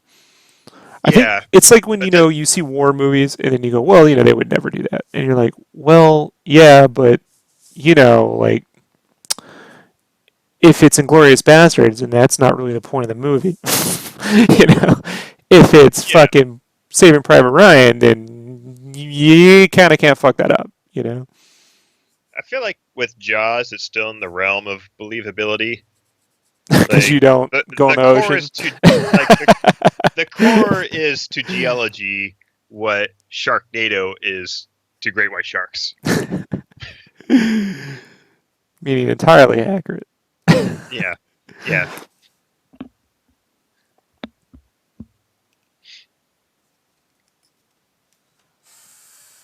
But I watched, like I said, I watched it and I enjoyed the whole thing, even though the whole time I knew it was an awful film. But I knew that going into it, and I was like, I feel like a bad film tonight, and it delivered. Seems like it should be one of those songs that should be on SNL. I feel like a bad film tonight. Little Skrillex and shit. I just watched a piece of shit, Michael Bay.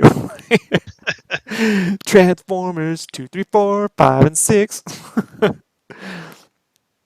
Good morning, Dalmatian. Where are you? If it's morning time.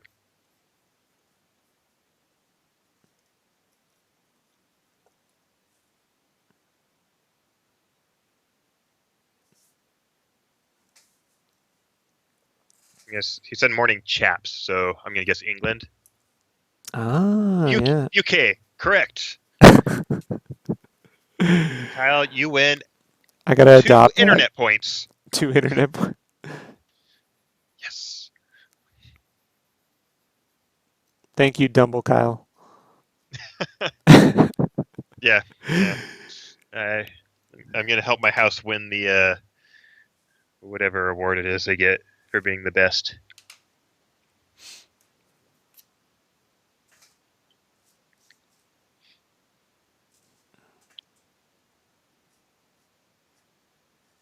Oh, Domation. It's Dom is his name.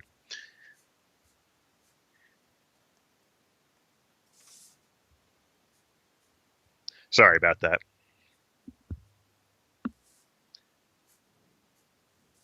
Well, we're American. Pronunciation isn't our specialty. We all talk like John Wayne Oh, over here, anyhow. Dominique.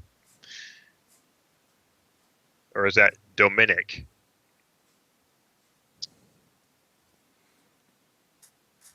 I'm guessing it's probably Dominique. That tends to be the name.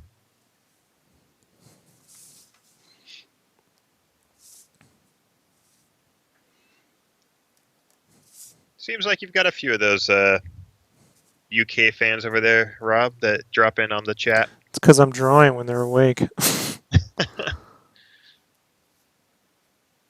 Got a lot of love for my homies out in the UK, France. I just did a little art interview for a French gaming magazine, so they were impressed with my knowledge of French animation.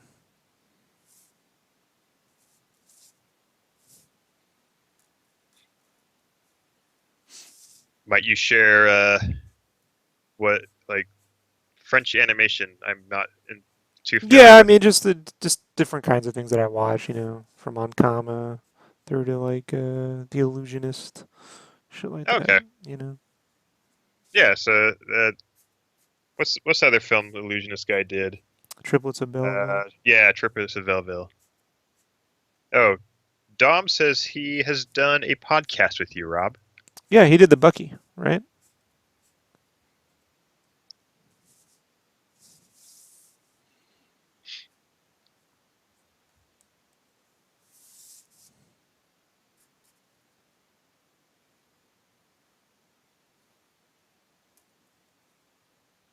Correct, Rob. Yeah. You also get 2 internet points. Thank you, Dumbo Kyle. I gotta help House Rob win the Quidditch House House Cup Sketchcraft. award. Mm-hmm. Yes. Art Quidditch. Skidditch. Skidditch Awards.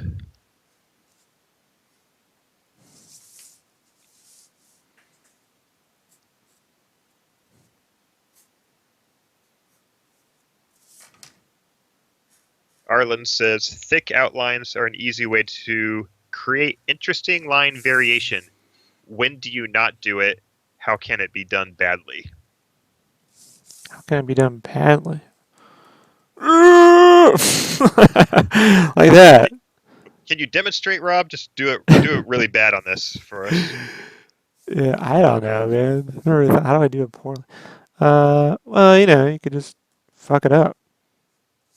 I mean, for myself, it just trying to make it more graphic, pop out the art. So I try to imagine it's sitting on a shelf, you know. Uh, I mean, if this were just going straight to like, paints or something, there's no point to do thick and thin yet, like, it's tough. What was the other question? Like, when do you do it? What, He just said, when do you not do it, and when do like, you not do it? and how can it be done badly? Because it usually looks pretty cool having those like thick outlines.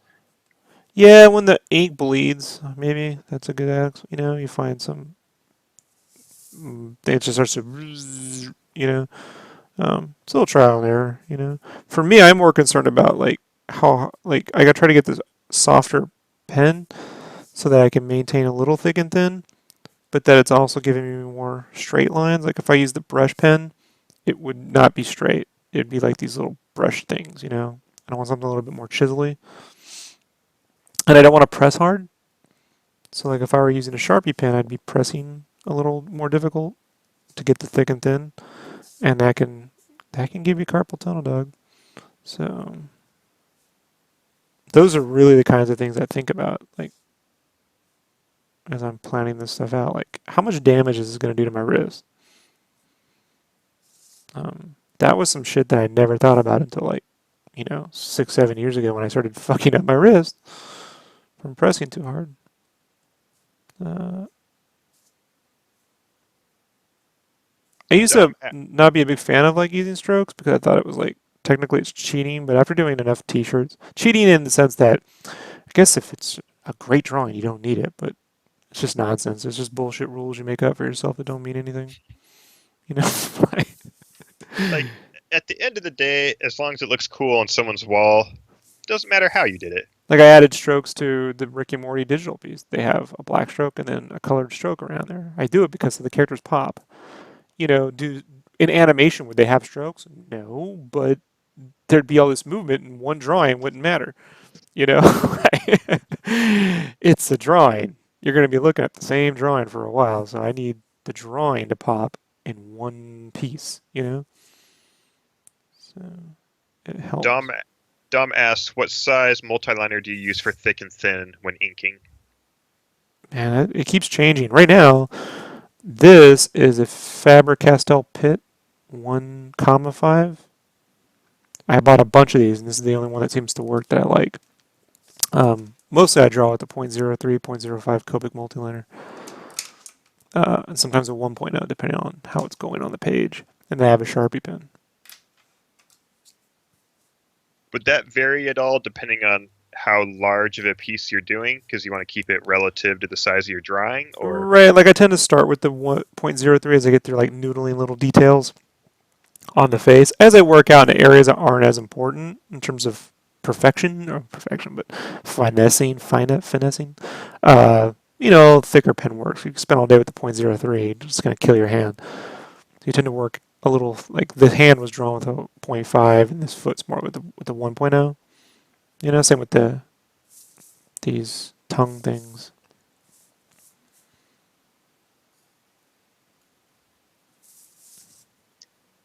on something like this, since like his hand and foot are in the foreground, do you want? Would you recommend like a thicker line around that or around his background body? Like, what would make it Don't know. pop out? I Okay. just did a look at it. I know I'm gonna add a white highlight Hmm.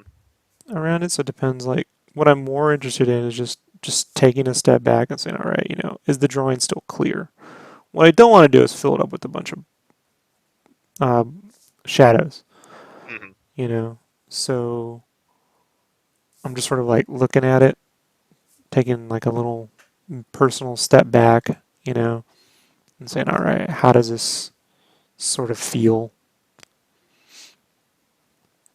I mean, I've only been drawing for what 2 hours now, so we're making pretty good time. Yeah. Yeah. Uh,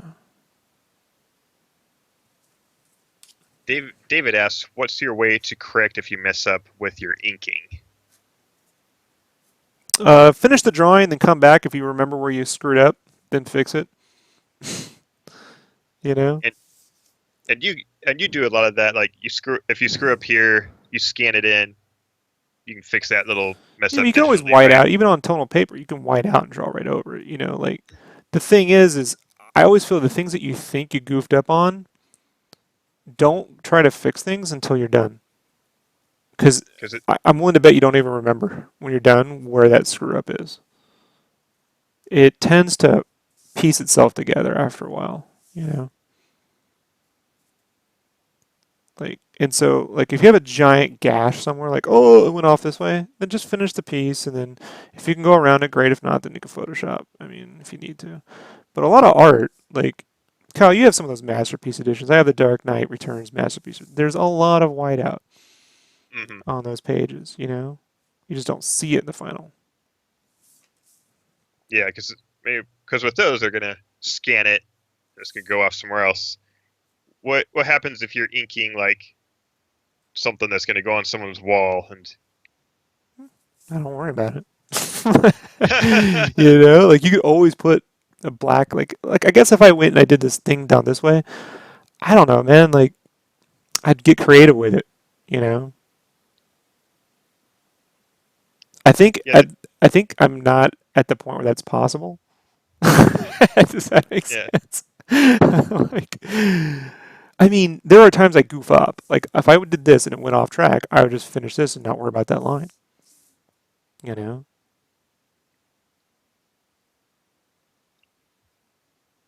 You could always add a word balloon, put it in black, have him say something, outline it in white, put a little skull in there. You know, you can get creative with it. Yeah, I saw there's an artist I follow, and she was inking a piece with a brush, and she knocked over ink onto the piece, and it just like made a huge blotch. And she just ended up like integrating that into the art, and it looked really cool when it was done. I mean, obviously, if it spills over their face, that that's probably not something you can Yeah, if I spilled save. over the But entire face of this dude, then I got to start over.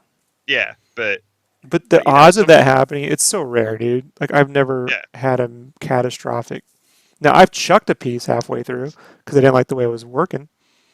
You know, especially with the Copics when I was like trying to figure out like how to do fur and shit. I'm like, this is not working. Fuck this. Chuck it. Start it over. You know, and I don't take that as a loss in terms of like the piece. It's that just needed more development. You know, and that becomes less and less a problem as you move forward. so David, the answer is you ignore it, you integrate it, or you throw it away.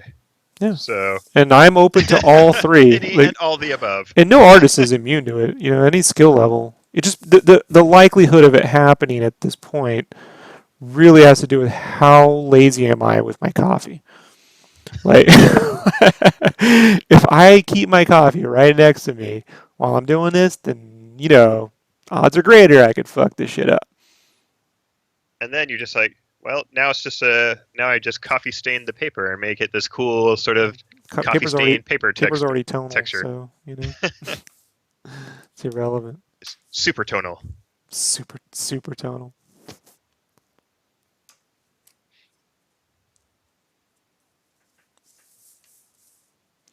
You know, I just try not to think about all the ways it can go wrong.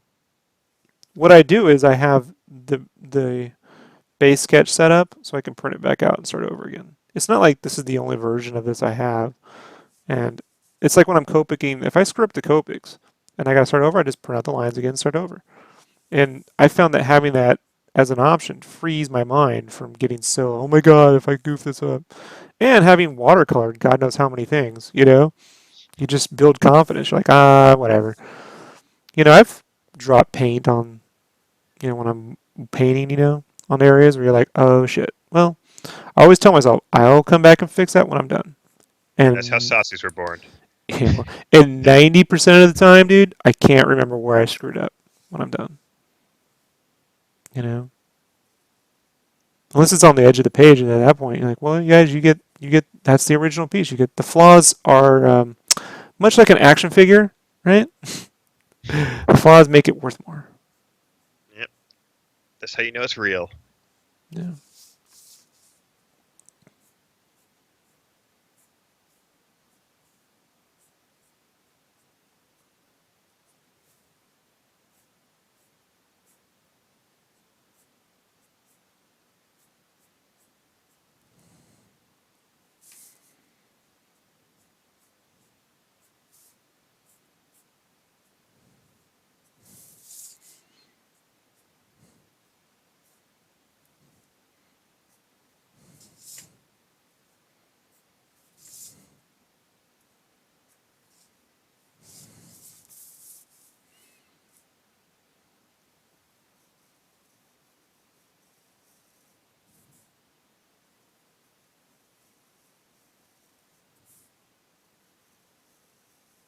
So for this piece, you're obviously doing Violator with uh like a jack-o'-lantern thing.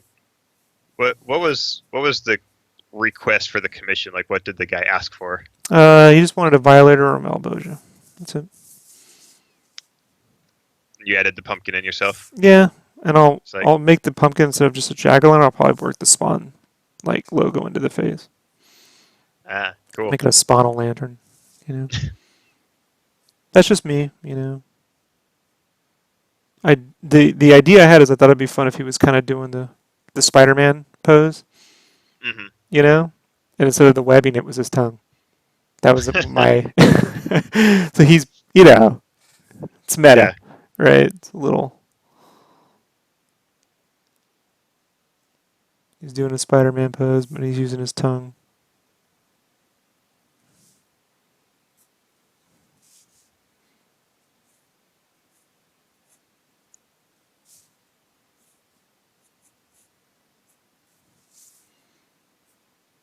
And one of the things I like about this paper is it you can drag the pens across and they give you sort of like a half tone. Sketchy, you know? It's not a perfect line. I like that.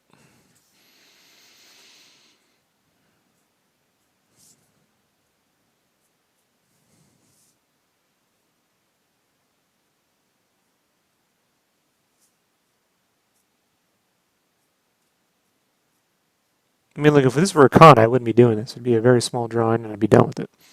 But I'm at home and these are the things I want to get better at doing. So I try to work the things I want to get better at doing into my commissions.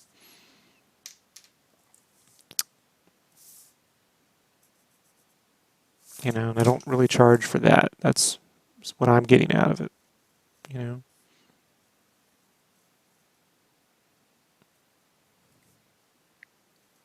David asks, I realize all pieces are different, but what's your average time spent per commission on, say, an 8.5 by 11? I don't know. Maybe 10 hours. If it's at a Um, con, I probably limit myself to 2. So that's the difference. Dom, this is not standard printer paper. This is a pack of toned paper that Rob bought. This is craft cardstock. I don't even remember the name. I got it off some site. On a lark. No refunds. So I'm like, well, we'll see how this goes. Turns out I like it. I bought all the other stuff. The Strathmore. Didn't like any of it. I wanted something that felt weighty. You'll see, Kyle. I will. I will.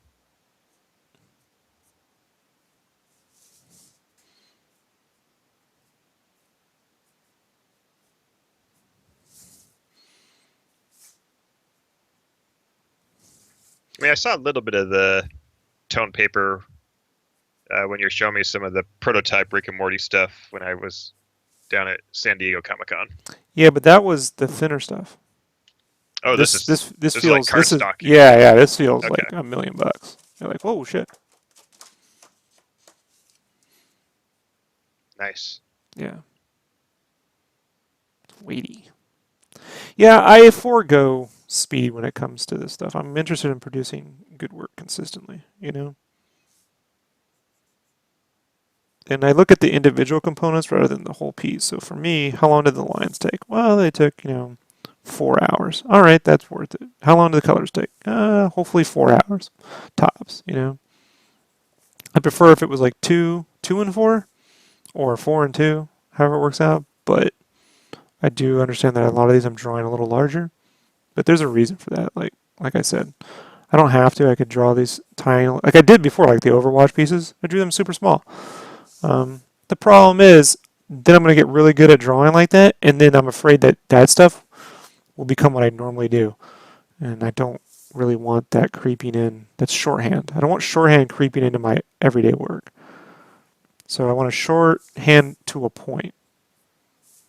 Like I want to be able to say, hey, when you look at something, these lines, when they're done, that's a $300 piece alone just for the black and whites. Like if they're on a gallery wall, that's how I look at it. I'm not trying to just crank out a million fucking drawings to get a return on them. Like that's not my goal. And I think if you look over the past, few years or so, when I've been able to kind of focus on this, you can see the improvements, and it is getting faster. Like things like even the Rick and Morty. Like I know how to, it's not the actual act of doing it that took a while. It was figuring out how to do everything, and then doing it multiple times. Like that was kind of a fucking pain. Um,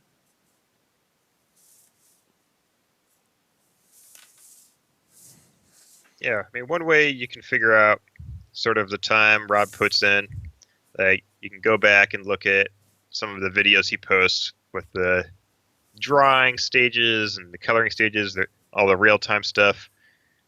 Take that, add maybe what, a couple hours for your development side of things. yeah, depending, Sometimes it's like 5 minutes, but if it's like a big piece, like a cover, they take longer. When it's lots of characters, it's a full day. I don't even time it. I'm interested in the vision. Think about the vision. Like I think about covers and bigger pieces like music videos. There's a story to tell, and it requires a lot of preparation, and it's going to be the face of something in a way. The way when they used to make music videos, like I don't really think of it as art. Like, oh, I'm drawing this piece, and I got to move on to the next piece. I just think it's dangerous when you start to do that. Like, um, this business, you're kind of known for what you do, and the last thing you did is what you're known for doing. And I get that there's deadlines, but you know, you can end up in a life out like situation where I crank that shit out. That's all I do. That's just not what I respect. Arlen is requesting if you could shake the paper a little bit just to give him an idea of the weight. So,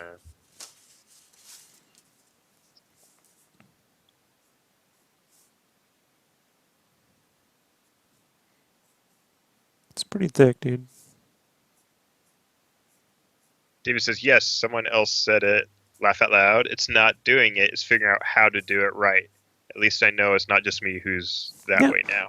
And that's why I stream too, so everyone knows, hey, this is normal. What's abnormal is when people tell you should be doing it quicker, better, instantly. That's all bullshit. You know what I mean? Kyle, big budget films, they got years to work on that shit, unless you're on Suicide Squad, Yeah. then, you're essentially making a music video. But, you know, like planning out the fucking Battletoads piece, that takes a while, you know? And then it gets easier to do it, but there is a point of like, I'm never going to exceed a certain amount. It's like, it's a Pixar rule. They give themselves 4 hours to render a single frame of animation, you know? And, I sort of try to limit myself to like 2 working days when I'm actually drawing something. So if I'm drawing something, I want to get done in no more than 2 working days. So I start on one day, it can carry over to the second day. That's it. On the covers, I give myself a full week for the drawing because there's going to be a lot of details. My thing is I like details. And if I get ahead of myself, like I'm making good time, I'll throw stuff in, you know, pump it up a little bit. Like you did on the Mononoke piece. You're like, you know what? I'm just going to throw all these Kodomas all over the place in the Or bottom. case in point, this piece. If this were on white paper right now, I might be almost done, honestly. But I'm sort of like taking my time a little bit. I'm going to add these shades. I'm going to add white highlights. I'm going to increase the value of this piece, for a minimal amount of effort at first, because it's going to get very, very fast. Like, within a few pieces, it's going to be like, oh, that's what I do now. Mm-hmm.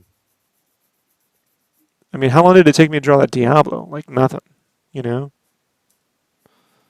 So I work in 4 hour spurts. I work 4 hours in the morning. I have an hour to read. I try to make it reading time every day. Whether it's manga, light novels, I'm reading something. Um, or even fictional books, whatever. Actual reading, not listening to anything. And then I have 3 hours to work on Game Cave writing.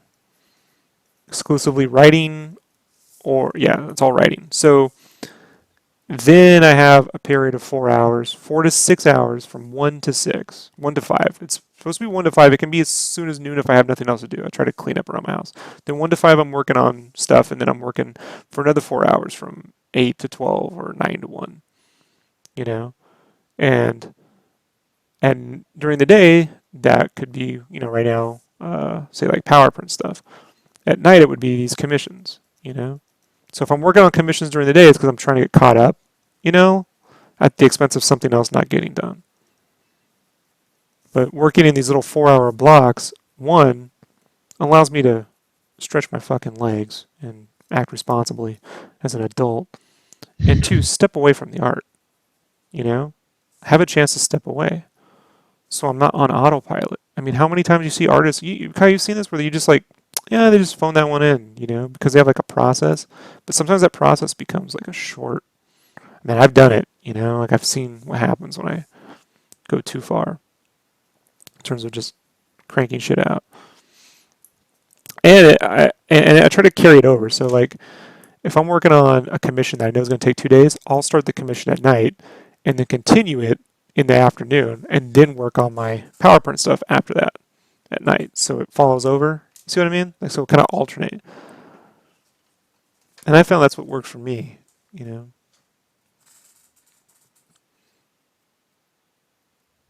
if I had a day job, then that stuff all that 4 hours in the morning of writing and the 4 extra hours, 4 to 5 hours during the day would be me at a job, which is what happened why I couldn't work on a lot of things. I didn't do any freelance or commissions for a year because all I could work on was GameCube, learning how to do it, building the world, because I had that day job. But now I'm just doing this. So, Oh, sorry, Dom. I missed your question there. Dom is looking for a new A3 sized printer. Do you have any suggestions, Rob? I just got the Canon Pro 100. I would look at that and the Epson equivalent and see what you're up for. If you're looking, I just use mine to print out line art, so it's pretty good for that. The color reproduction is a little weird. Um, oh shit! Fuck! I was supposed to put something in the mail this weekend.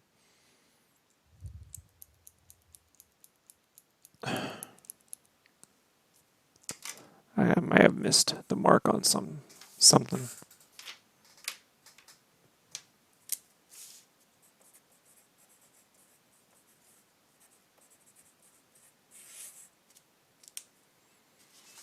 So I might have received, yeah, between 6 and 8 or 9. That's when I spend time with her during the week, and then on the weekend in the mornings, and then at dinner. And I'll take a day off. We have like a date or something. Like next weekend, there's our anniversary, so we'll go see Doctor Strange and get a dinner or something. Nice.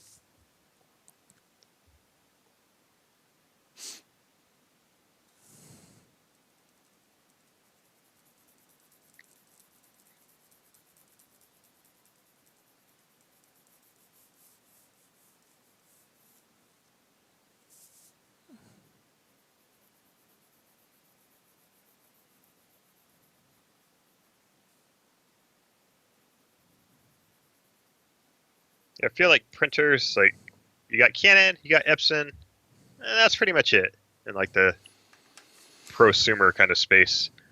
Not a lot of competition out there.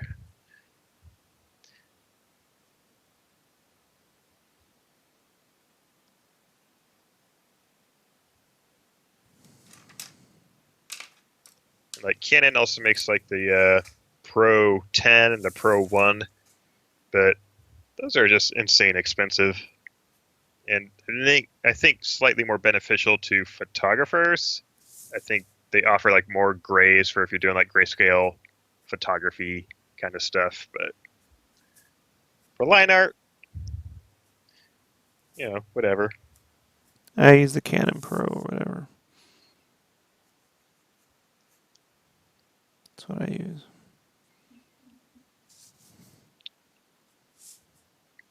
I don't There's, know. hmm? Let's say I don't know about England, but Canon's always doing like crazy rebates on their printers. So Yeah, I'm supposed to mail this rebate out for Mike. I hope I didn't miss the fucking day. That's why I just realized I'm like, shit, I'm supposed to get that in the mail. He was supposed to do it, but then I had to do it, and that threw off. yeah, because they make you cut out the actual like Yeah, it's a whole thing, box dude. thing, and I So I think I gotta I get think them. it's Hmm? when I was looking at it when I was looking for printers for you and I was looking at the rebate. I'm pretty sure it said it has to be postmarked 31st. So Yeah, I gotta get in the mail tomorrow. yeah, First thing. So I just go to the post office usually and I'm like, can you stamp this with the date so it's on there? Thanks. yeah, I gotta go deal with that tomorrow. So I forgot about that. Good thing I streamed tonight. To be fair, it might disappear sometimes. So like you should kind of I don't know. If you want the rebate, you kind of should be on me a little bit more. I hate to put that on him, but you know what I mean? Like you do Yeah, know.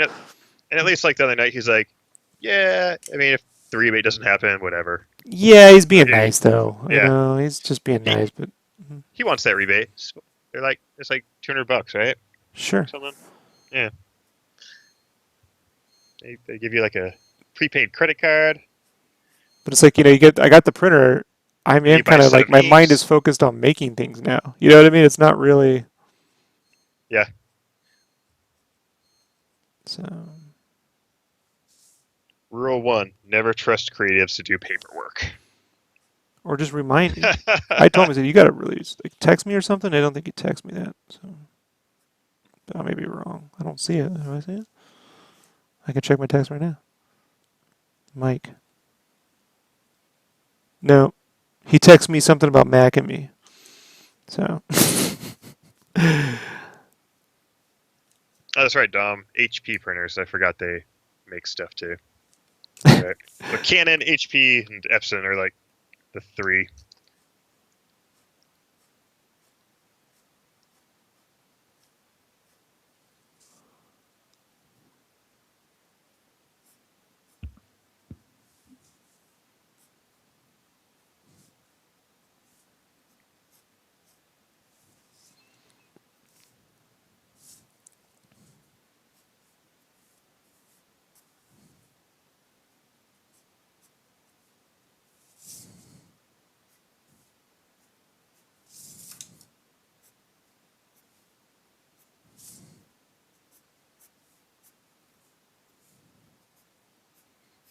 thing is too, I don't really fancy myself much of an inker.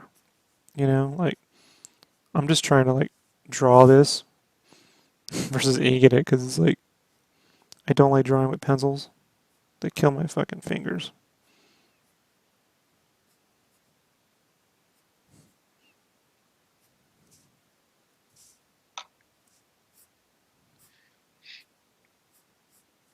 So you try to do most of your drawing in ink then? Yeah, that's what this is Yeah. really a drawing. My inking is when I would scan this, turn the opacity down, and digitally ink it. That's my inking.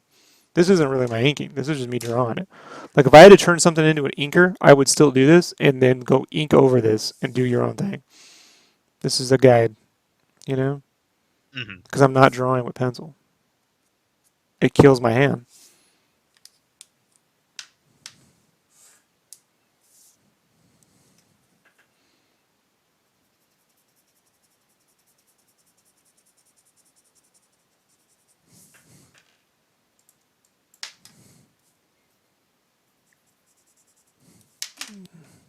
And that's just because you tend to press too hard, right? You were saying like Yeah, yeah, yeah, with and pencils.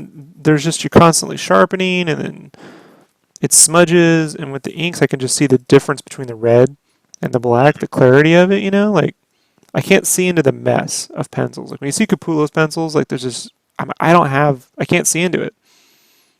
Like that's not my mind doesn't work that way. I wish it did. Make life a whole lot fucking easier. Um, so and I did that for years. Like on Monsters, I tried to draw the book that way. It turned out to be a fucking nightmare. I mean, I really tore up my hand drawing that book, dude.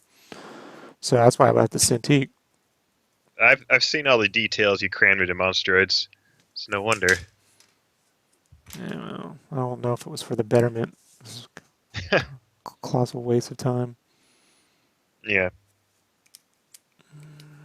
No, I need At the. least at least now you got your process to save your hand. Hopefully, Hopefully. like this is new, right? So here I am screwing with it. screwing with the process a little bit.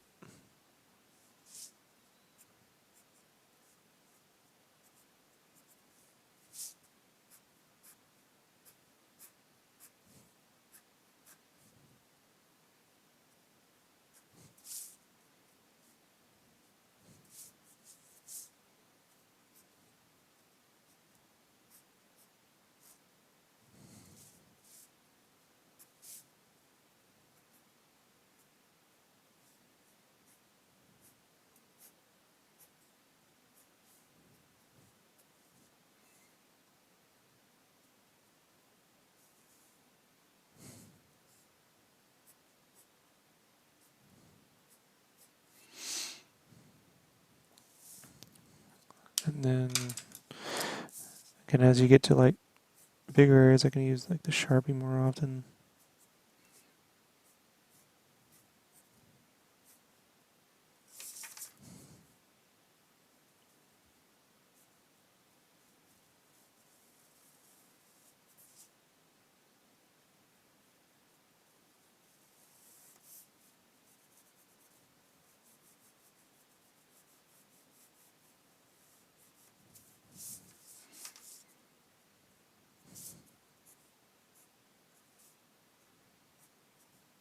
So the other week, I bought a mouse guard coloring book, Mm-hmm. and I got it in the mail. I opened it up.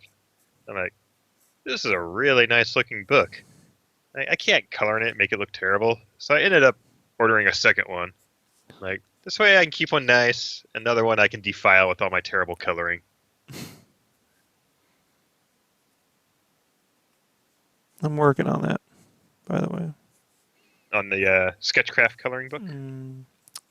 Yeah, I'm Or trying to get cost effective with that option.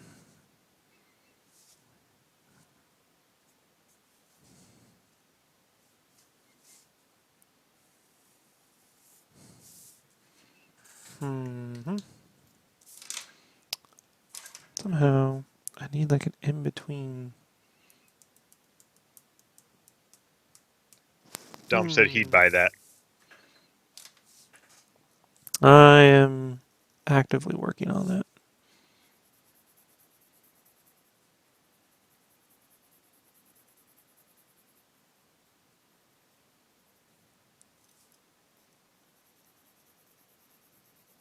Yeah, so I got my mouse guard coloring book, which was fantastic. And then I got a Serenity coloring book. It's terrible. Like like the paper quality is nice, and but I'm not a fan of the artist they got because they got there's like 6 or 7 artists, and a couple of the artists are really good, but each of those artists only did like 2 or 3 pages, and the artists they got to do all the other pages are not very good at likenesses, Hmm. and I'm just like, yeah, you probably should have gone with someone who can do better likenesses if you're going to have them do like 15 pages of this book. Right. Yeah, I would not be a good fit for that. I'd be good. I'd be a good fit for the Invader Zim coloring book. But I feel like you'd do a good job on it because you wouldn't be doing like, all right, I'm going to try to draw realistic faces. You'd be like, I'm going to do my thing, throw a spin on the characters. Well, the whole book would have to be consistent in that way. It's the jumping around that. Oh yeah, this book is not consistent. It's All right. it's got a bunch of different artists, so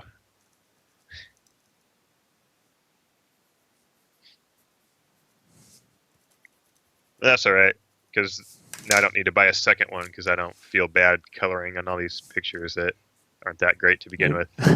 Like, all right, this is more Turns out that innocent. artist listens to SketchCraft. Hey, Kyle's kind of a dick. I call it how I see it. Kyle, I, Kyle's it like I, how Kyle sees it. I feel like I'm fair, I shoot stuff. I'm like, yeah, this thing I made, it looks like crap, and I made it.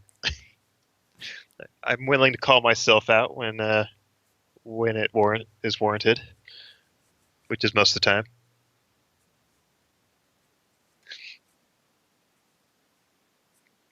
Arlen asks, would you say there is an Eastern, European, and American style of illustration, and what are the major differences, and what do you like about each? Well, they're stereotypical. So I'd say the stereotypical thing was in the West, in Asia, it's sort of simpler faces, right? Big eyes, simpler faces, anime look, right? That's sort of your classical kind of like. And in the West, say in America, you got like your Jack Kirby graphic, kind of like big bold lines, semi-realistic people. Say semi-realistic these days. It's pushing more and more towards that. And in Europe, you have sort of your I call those illustrated graphic novels. They all look like biblical fucking drawings, that also feature mechanical monsters. And it's weird because they have a great cartooning side, like in France, and then you get like those sword and sorcery books that are like super hardcore, like Meta Barons, and you know,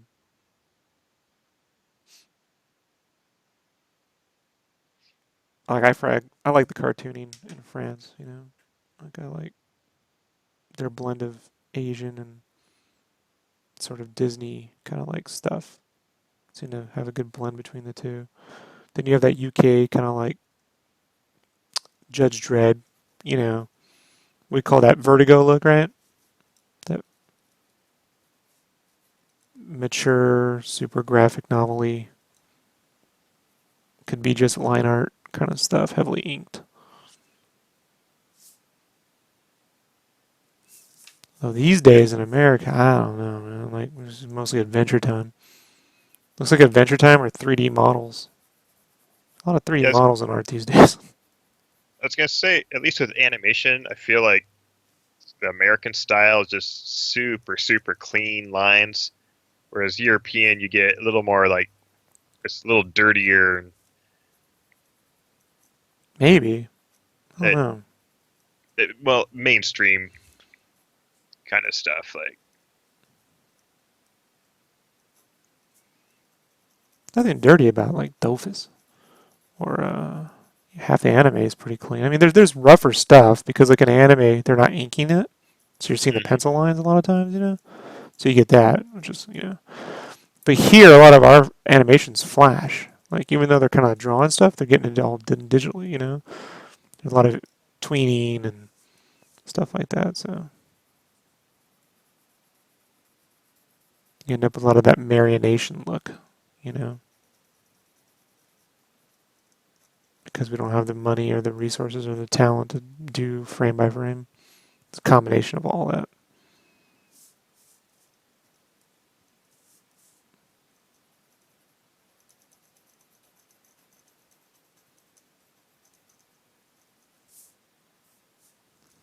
Yeah, back in the heyday of Disney, like animation was a solid job, but Even it's, television, like the television stuff was hand animated. At least the keyframes were, and then they would do like they'd send stuff out to like South Korea to get like in betweens.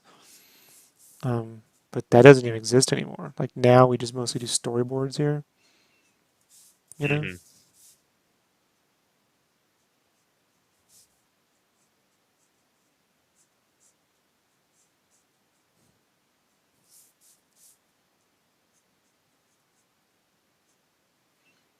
I mean, Spawn was HBO animation. That came from the guys that did the Max. A lot of those guys. And they used to have their own animation studio. They don't even do that anymore. I think that DreamWorks doing stuff like Voltron's the closest thing to it. You know, and they've had to diversify because of $300 million fucking movies that tank.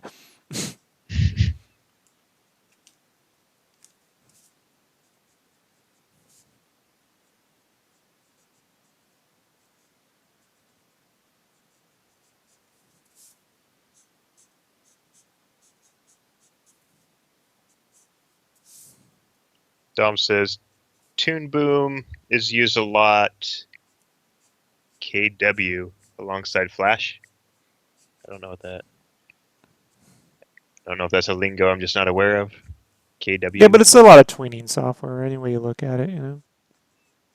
Which Arlen then says, as an animator, it bugs me when I see bad tweening in Flash. Yeah, budget, time. No one cared. Yeah.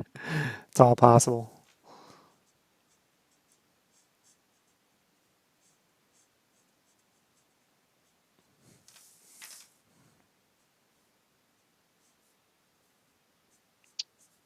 Arlen asks, do you think hand drawn will come back in a big way?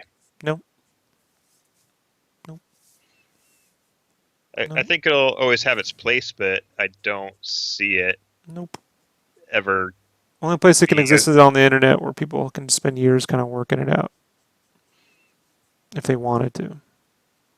But no. Until there's an easier way to do it, the answer is no. There's just no budget. Look, I think it's ridiculous, you know, but there's no budget. No one here is trained to be a 2D animator. It just doesn't exist. You know, CalArts is the best you got, and even then, even when I was in college, I went in there to learn 2D animation. I just want to become a better artist. I figured that's the way to do it. And they were like, "Fuck Flash." Well, I wish they had spent more time teaching me that, so I could, you know, now I gotta, you know, if I want to learn it, I gotta learn it myself, you know. And it's like I don't have the time anymore, you know. So Just got to give Google like 10 more years and they'll design some deep learning computer that'll hand draw animation again. And it'll be a computer doing all the hand drawing.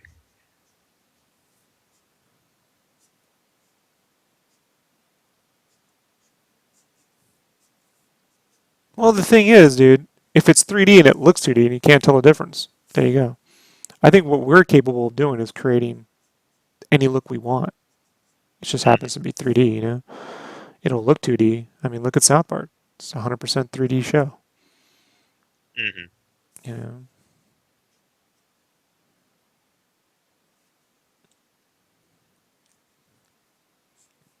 Rendered in 2D.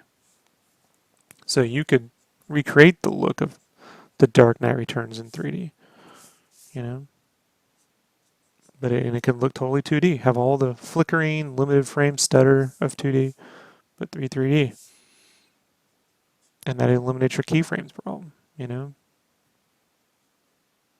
The question is, can you like you know, the process of going about that? But I don't know, guys. You know, like it's tough, dude. The animators union in LA is really, what's the word I'm thinking of? They really don't help one another. Animators can be depressing. If you make a documentary on animators, Kyle, you'll want to kill yourself. I'll avoid that. Yeah, I'm telling you, it's a very sad industry. Dom says, I grew up with Danger Mouse, Super Ted, and Banana Man animation. They don't make Yeah. them like Oh no, they don't man, dude. Danger Mouse had like tons of that. like perspective too. Like, there's so many different. If you should watch some of those classics. They're on Netflix. The classic Danger Mouse. There's some great fish islands and all hand stuff, all hand done. You know that they just don't do anymore. And they're not going to. I mean, hey man, I love The Illusionist. You know, I think it's fantastic. I think the people blending 2D and 3D the best are Ankama. They're doing fantastic work with that.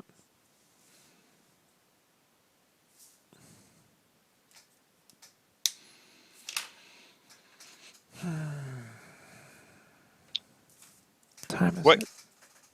what gray are you using there to do your shadows? W5 and W3. Okay. I'm trying not to render the shit out of this. I don't want blacks. I just want to push and pull, you know? Mm-hmm. I'm not trying to. Because if it gets black, then it's harder to remove from the process. Yeah, because you can always go darker when you're coloring it, right? Right, that's not what I'm trying to do. I'm just trying to, like, push and pull this line art a little bit so visually, like, it's got a little something to it. And I don't know what the limits are right now, so I figured, hey, a monster's something I can't goof up, you know? Hard to kind of goof that up.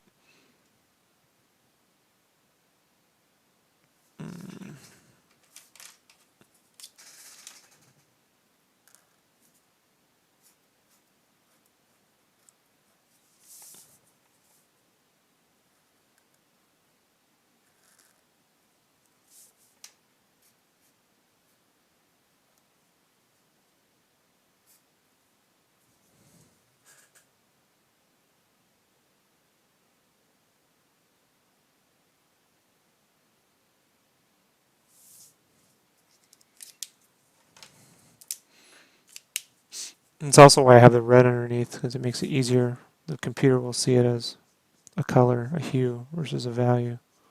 Hmm.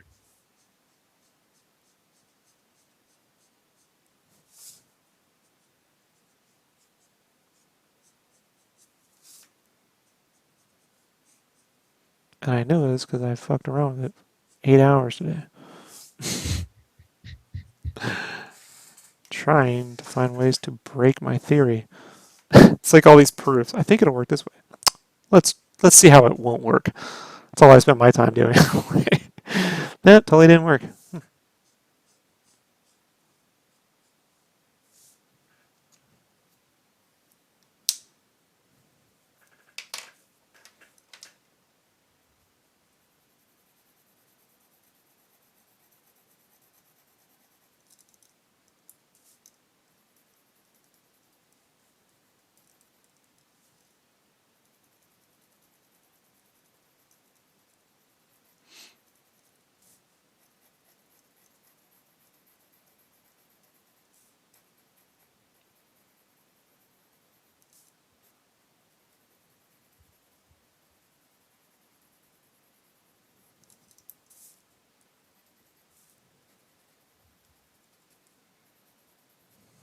But when he eats a banana, he becomes Banana Man.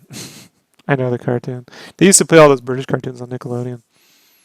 So I watched the shit out of them when I was a kid. Super Ted used to make me laugh because Ted was short for the Ted bus. We used to have the special handicap kids drove these buses on the side that said Ted. So we saw Super Ted. We're like, hey, we're little dicks in the 80s. Yeah. It's totally inappropriate.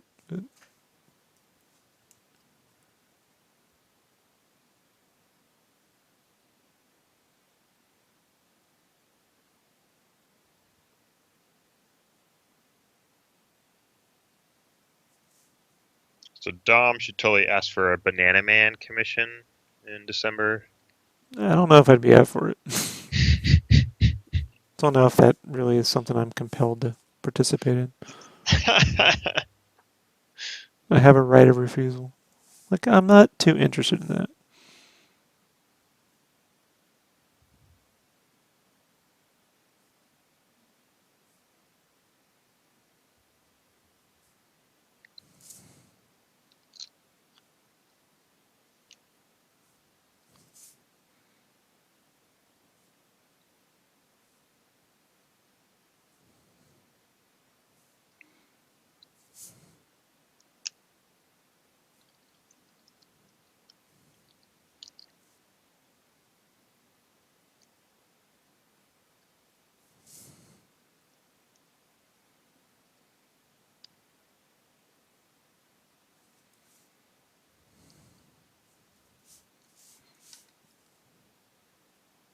Oh, Rob, we were at 11 viewers. Now we're down to 5. Oh, Everyone, well, it's late. everybody's go, everyone's gone to sleep. It's late.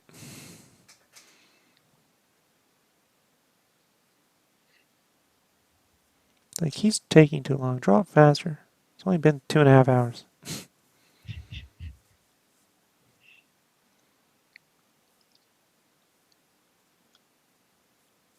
Like Bob Ross would have it totally painted up right now. There'd be birds, there'd be trees. Little known fact Bob Ross painted everything 3 times.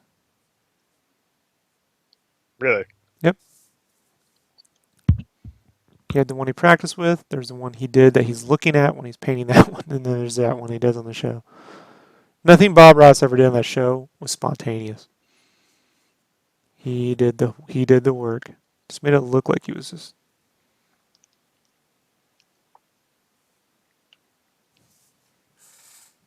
Yeah, art's and a magic trick, dog.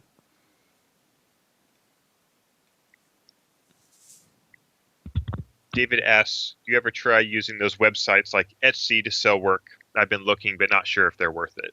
That's where I keep my store on Etsy. It's my store. I just use their. When I sell stuff, I put it on Etsy.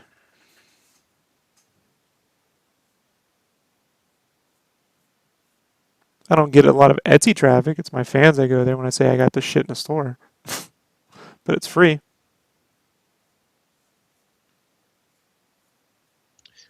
And I think a lot of that not having traffic is just you usually put stuff up there when you're like, "Yep, I've got like a couple line arts pieces here," and then they're gone like within a couple days, and then it's And not like you're maintaining huge supplies of stuff to drive traffic there all the time. right.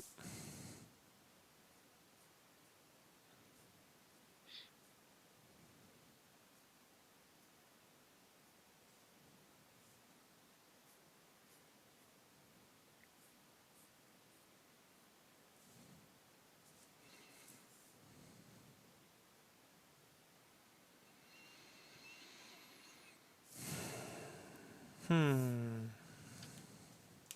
I know I know a lot of artists that also use store envy. I'm not sure how that's different from Etsy. Just whatever you want to pay for. You know, I don't really use the stores to make like my way is just to do things on Kickstarter. You know,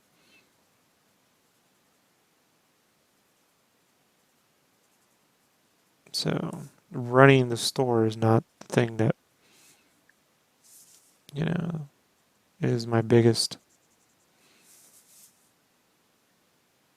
It's like you just post it on Instagram and Facebook, and not like you ever have trouble selling out your slots I get through stuff that those. doesn't move. You know, it's just if it doesn't move there, I'll put it in a Kickstarter and be like, Hmm. oh, this piece of art's here. You know, and I'll discount it. So at some point it'll go. You know, if I don't Hmm. discount it, I'll just be like, be that cost plus the cost of Kickstarter. You know what I mean?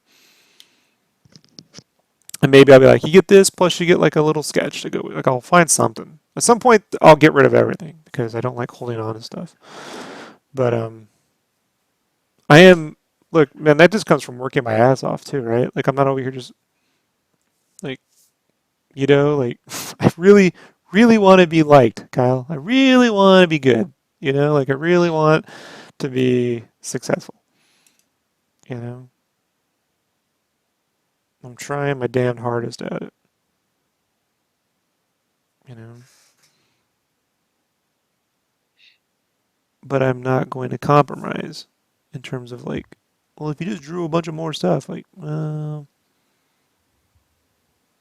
If you would just draw David Bowie right after he dies, right, then everyone would then that's everyone would like you. by Jove, that's the ticket. You know,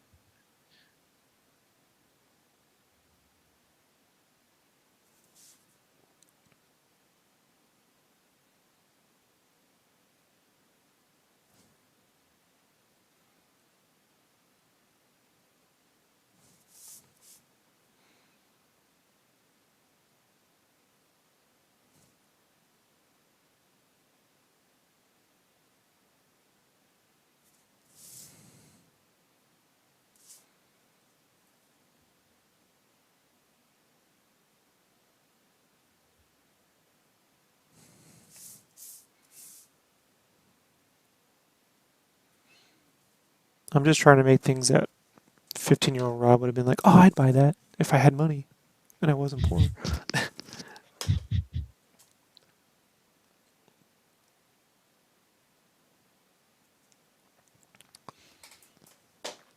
And if things don't sell, then you get creative.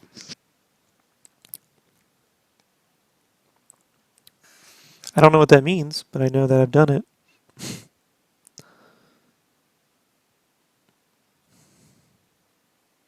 Ash says, on that note, I had been considering a commission of David Bowie as the Goblin King from Labyrinth.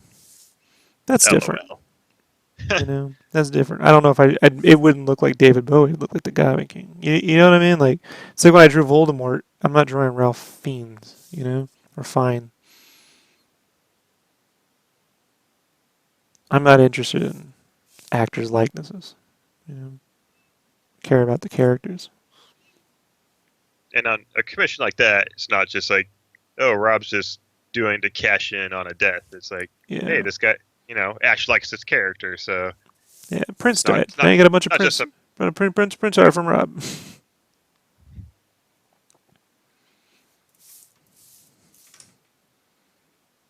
Oh man, just wait till Stan Lee passes. The internet's gonna explode with Stan Lee art. Yeah, he's getting old, Rob. Maybe you should make a preemptive strike and start get a start on that Stanley art, and you just save it until that day.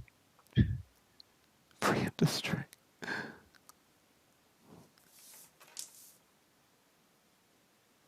I need to pull an Excelsior.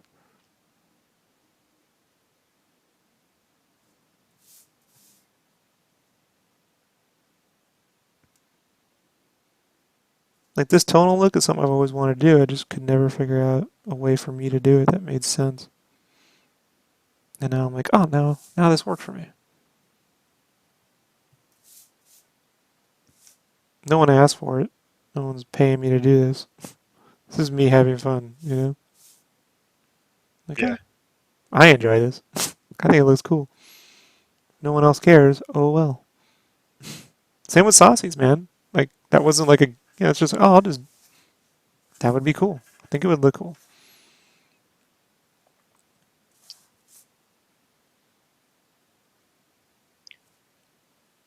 Ash says Labyrinth and Dark Crystal, childhood favorites, but yeah, I know what you mean. We'll see all kinds of Stanley stuff on the net. You hear HBO's making a new Fraggle Rock? Yeah, I'm interested in that because it's at HBO. yeah, I'm curious to see what they'll do with a sort of kids show.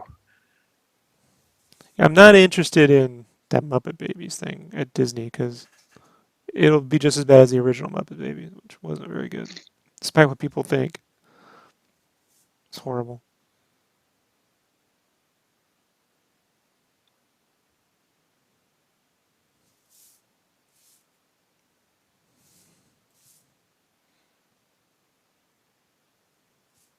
Oh, Ash asks, is it a new one or are they just re-releasing it? Nope, they're making a new one. All new Fraggle Rock.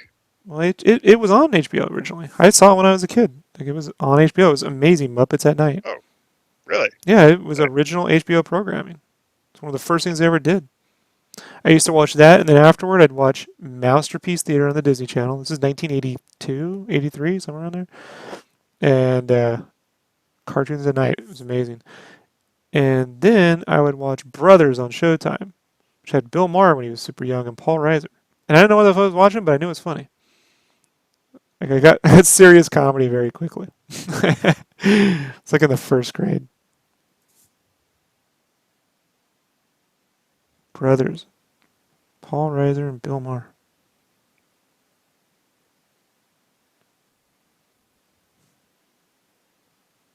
It's like when I first saw Aliens, I was like, ah, it's the guy from Brothers. Like I was the only guy I knew, kid, that watched the Gary Shanley show. Not the Larry Sanders, the Gary Shanley show. You ever watch that one? no. This is the theme, the Gary show. You want to see some pre-Seinfeld style humor? Go watch the Gary Shanley show. This is the theme that Gary sings when he starts his credits. It's a very meta show before there was meta. He'd walk right off the sets and go into another set in the show. Just keep at it.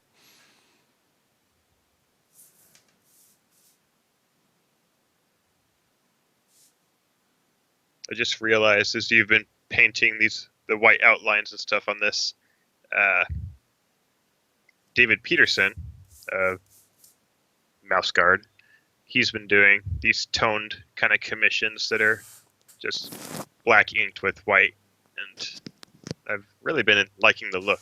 Like, been doing He those stole on it from me. the tone paper.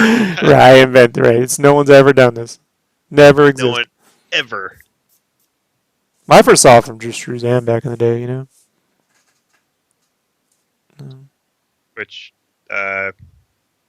Caps just had a Drew Struzan honorary night Oh, just nice. like a couple weeks ago. So like all the Caps artists were there celebrating with him, and That's the one dude I've never seen his art up close. I've seen Frazetta's, I've seen them all. Struzan's the only guy I've never seen his art up close. I'm kicking myself because they had a big Struzan art show at cemetery slash art places here. If they do it And again, let me know. I'll drive down for that. oh yeah, Seriously. for sure. You know, because it's one thing that I would like to see. Because Kevin Eastman stuff, I've seen all the guys I've ever gave a shit about, but I've never seen Struzan's art up close. Yeah, I wanted to go, and it seemed like every time I was planning on going, something came up, and then I ran out of time, and it closed the show. And it was there like a month, so I really don't have any excuse for not coming up If with I the had time. known, then I'd have dragged your ass to it. We're Yeah, going. Getting Chipotle and we're going. We should probably go and then get Chipotle, though, because you know how that works out. yeah. Do I ever Harlan consciously asked, use the golden ratio? Go ahead and say that. oh, do you ever consciously use golden ratio, rule of thirds, or other classical shapes when making composition? Nah, I just make silhouettes, dude. There's no golden rule in commercial art. You know, like I got used to designing for T-shirts, so you kind of learn iconography. You know, like what kind of generally works for like when people walk into the store, what do they see? You know, that whole golden ratio thing to me is it's communism's a red herring. You know, like it's over. It has merit, but it's overvalued. It's like trying to apply Joseph Campbell stuff to every superhero story. After a while, it all tends to be like, really? Is there nothing else? You know, does every superhero movie need the hero's journey? Not really. Not even every Star Wars movie. You really don't. Now, you need goals, motivation, conflicts. You need form, structure, iconography. But I don't really adhere to that stuff.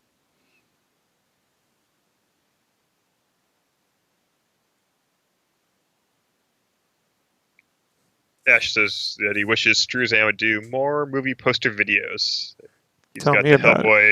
The Hellboy movie poster video, and loves watching him work. Yeah. I wish they were recording when he made the episode. Dude, that Phantom Menace poster. Say what you want about the movie. The poster's fucking amazing. Oh yeah, like everything Struzan does is just great. I actually really like his Fievel posters. Like anytime he'd render like the cartoons, like the Pocahontas one and Balto.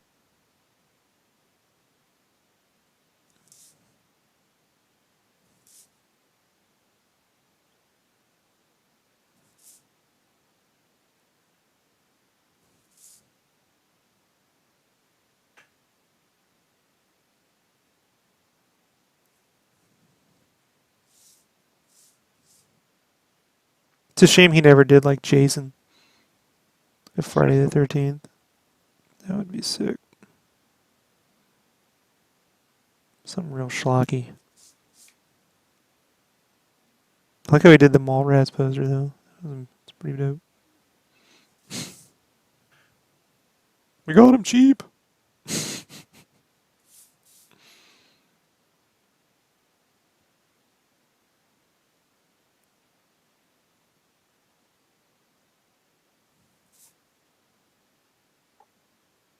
I wish Cameron would hire him to do posters for Avatars 2, 3, and 4. I'd get all the like the Avatar, all the Cameron haters to shut up. Like, fuck, cut Struzan. Supporting Struzan, we gotta support him.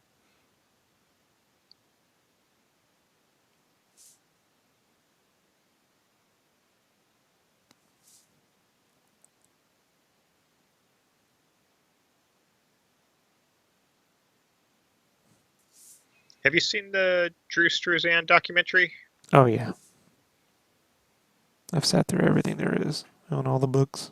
Au revoir, his personal one, the documentary, the Hellboy thing. That was on Kickstarter, right? If I remember right. They initially kickstarted that documentary. They needed help with the sound, I think it was, because they ran out of money. Mm, I need to watch that. I feel like it was on Netflix for a while or something. Something. Maybe I'm just making things up. I don't know. That's if Cameron ever gets around to actually shooting those movies. He'll shoot them. He's just in no hurry. Hey, say what you want. I think he took the story criticism to heart. You know what I mean? It's a guy who, I mean, that Mariana. If you guys haven't seen the Jim Cameron Mariana's Trench documentary that he did in 3D, get a pair of VR goggles and fucking watch that thing. That's amazing. Say what you want. The guy does like, look, man. The Abyss is fucking. I love Ed Harris, and I'm really glad people are discovering him now on Westworld. But The Abyss is. My wife was asking. I told her, there's that rule in storytelling. You can have a complicated world with a simple story, or a complicated story in a simple world. That's like crime movies, right? Hmm. Or Star Wars, complicated universe, simple story. You to do a complicated universe with a complicated story very rarely works. Tolkien pulls it off. It's rare. The odds are stacked against you. It's going to pan out. But The Abyss breaks that rule. That is not an easy story. That there's a lot of things going on in the politics, the world. Too, there's the above surface, there's the in between surface, and below, way below the surface. There's a lot going on in that movie, and that's financially his least successful film. But I still say his best work, dude. I know you've never seen it, but eventually you'll get around to it. Next year when the Blu-ray drops, Yeah. And finally watch it. in that documentary, there's this opening part where they took clips from some of his movies and they're in 3D, and there's some Abyss shots in 3D. They stereo, and it's the stereography is amazing. For like the 3 seconds it plays, you're like, oh shit, Abyss in 3D. Like, you know, Inception, rare, right? So we're talking Kubrick's, Nolan's, Cameron's. How often does it happen? It's rare. It pulls it off. Yeah.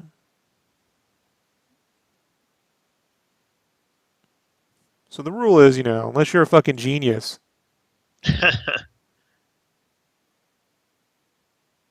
end up with the lady in the water, right? You get a guy who thinks he can do it. Not so much. Or the Matrix 2 and 3, right? Hmm. Speaking of which, the first Matrix movie. You want to know, man? I'm a purist. I hate the fucking recolored version of that film. They recolor graded that film Oh, for the Blu-ray? to match the 2 and 3, and so like it's super green when they're in the Matrix. I'm like, that isn't what it looked like. Fuck that. You know? There was an acid wash tint, but it wasn't like neon fucking green, dude. Yeah, because it was. I guess I haven't watched the Blu-ray version of it.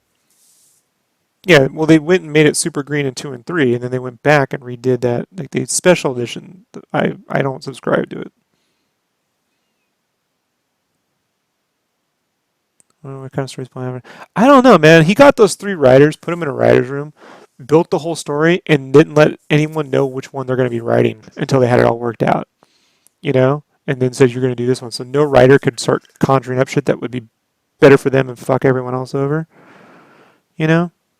So he really treated the writer's room like what we all wish Michael Bay would do with Transformers. Like actually give a flying fuck. You know?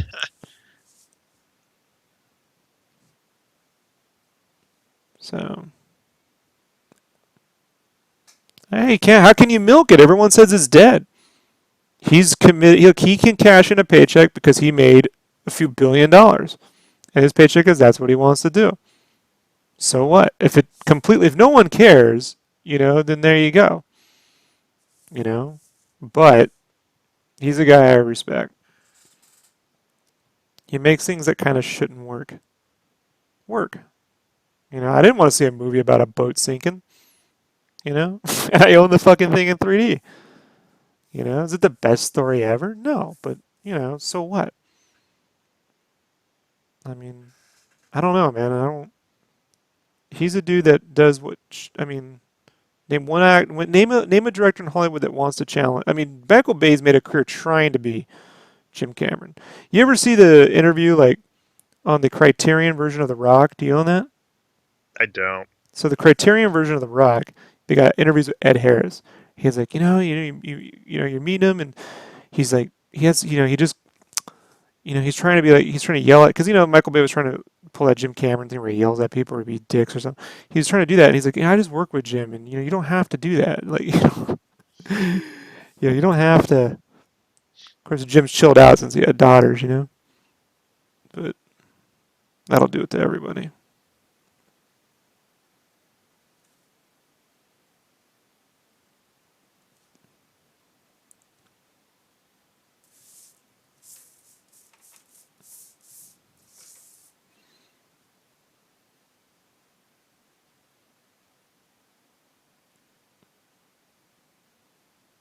I mean, I wish I could get a version of Avatar where they just edit out every time Michelle Rodriguez talks. Like that, the the no Michelle Rodriguez cut. The Rodriguez less cut. Rodriguez. The Rodriguez. Although, I mean, I used to complain about. I'm like, gosh, she just fucking ruins every scene. And I'm at the theater watching. It's like the third time, right? And I'm like, fucking. And these two chicks were sitting next to me, and they were cute as shit, dog. And they were together. like cute, hot lesbians exist. I know because I went to see Avatar and they were right next to me, hugging and kissing. And anytime Michelle Rodriguez came on scene, they fucking clapped. Like they were there only for Michelle Rodriguez. So it's hard to So complain about Michelle Rodriguez when that was a very enjoyable experience, folks. how can you complain about Michelle when she's bringing so much happiness? Yeah, Ridley Scott needs to, well, The Martian, but Ridley Scott needs to exclusively work with Drew Goddard. That's how I feel.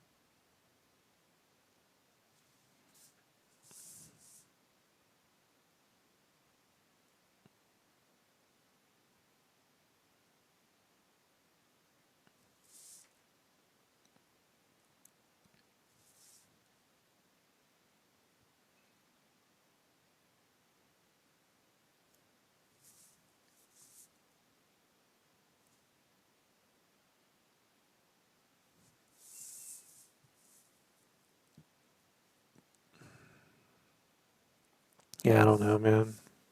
It's hard with Ridley. I wanted to like Robin Hood, but you know,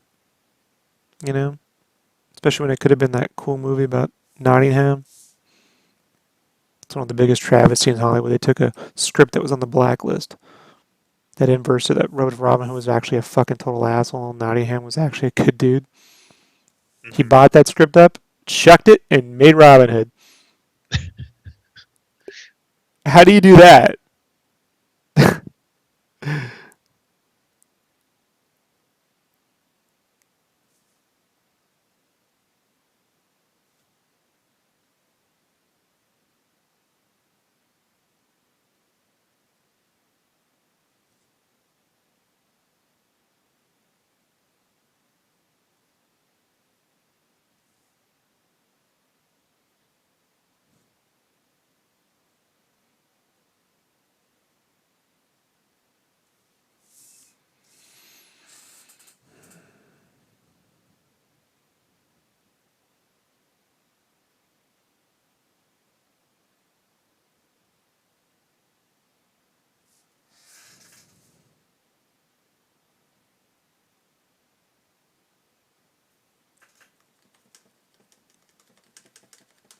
Yeah, we all want to like Prometheus, but I can like things about it. Like I told you, if you just imagine it's an 80s slasher film and all the scientists are just camp counselors and every time they have sex someone gets murdered, you're good to go. But as a science fiction, alien film, Yeah. sorry.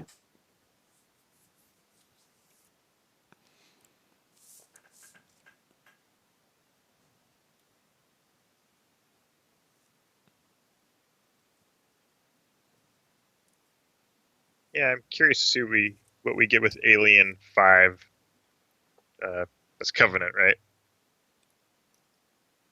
Or Technically, Prometheus is or is, Alien or 5, is but yeah, you know, wait, is Covenant the new Alien or is Covenant the yeah, sequel to Prometheus? both. called Alien Covenant. So. Yeah. Should have been Okay, called so Alien Prometheus, but you know how that works out. To be fair, it was an alien in the fucking original script. They just, I don't know. I don't know how that worked out. I think Lindelof got the cold shoulder for that. That wasn't his idea.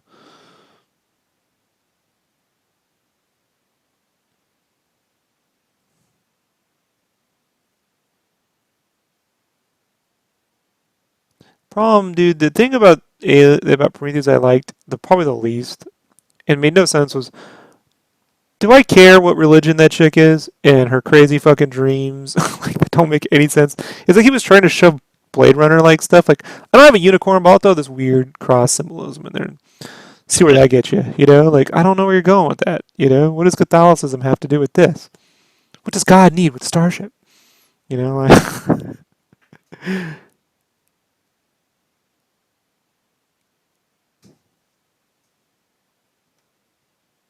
what does God need with the Starship? I feel like Shatner wrote that whole movie around that idea. Like, he was so proud of himself. What if an alien pretended to be God? And then Kirk says, what does God need with the Starship? And that's how he starts the whole thing. $20 million later, you almost get the entire death of the Star Trek films.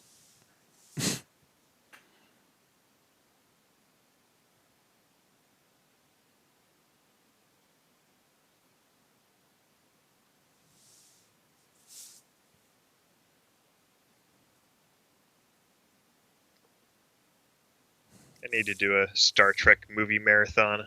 Watch all those. It's like do one a night.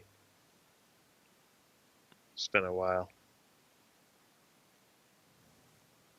I'll tell you what, man. The one five is tough to get through, especially when there's like 60-year-old Uhura naked in the desert. I don't, I don't know, man. Um, but the one that I have the hardest time watching is three, because Sarah, what's her face? You know, they just changed up Kirstie Alley.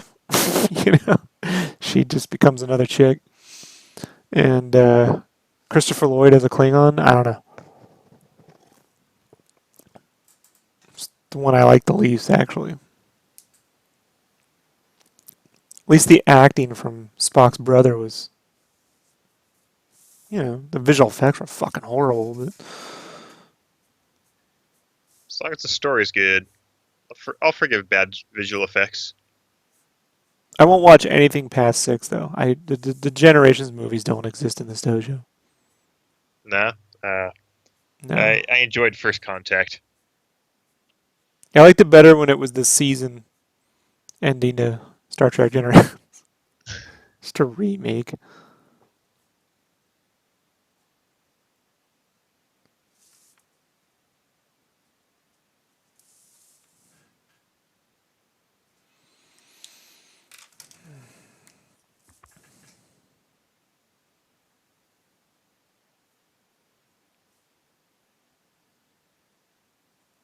I dare you to sit through fucking Nemesis.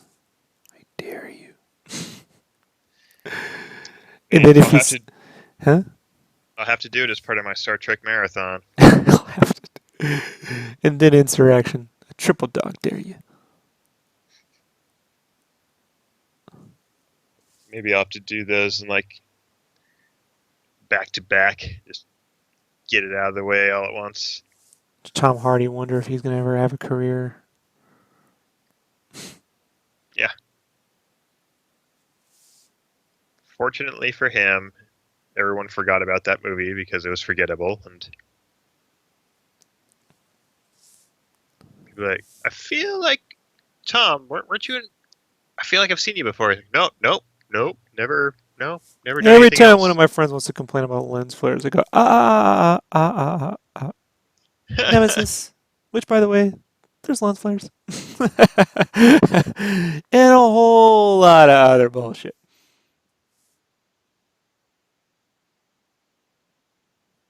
Nemesis is horrible, dude.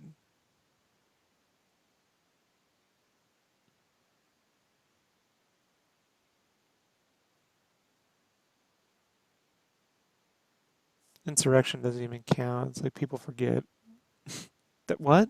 That's like when Blockbuster was dying. Does what? Hmm.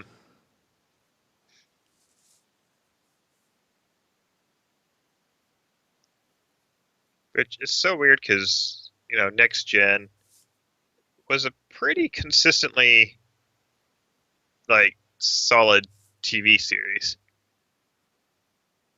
and Yeah, then that's they do, CBS at the and time. then they do the movies, and Paramount.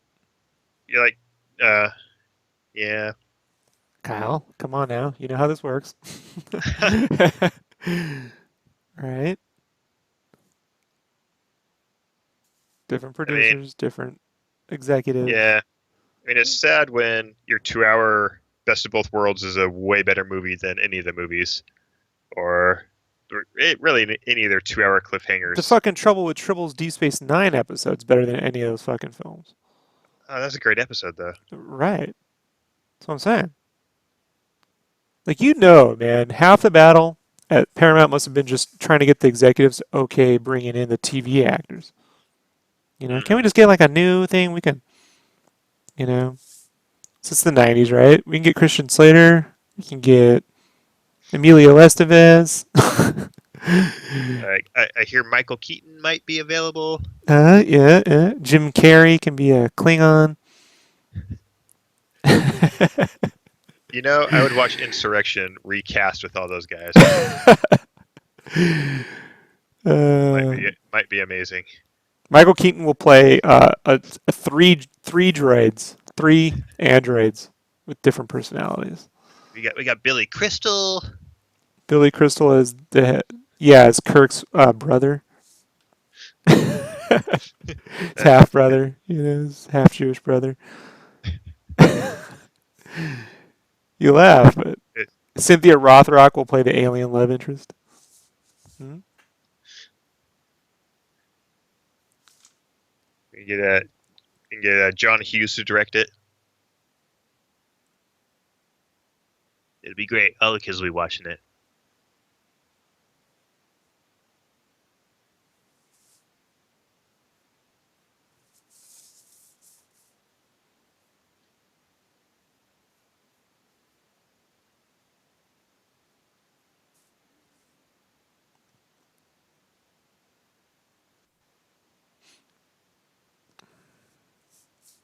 Yeah, the Stargate show was cool.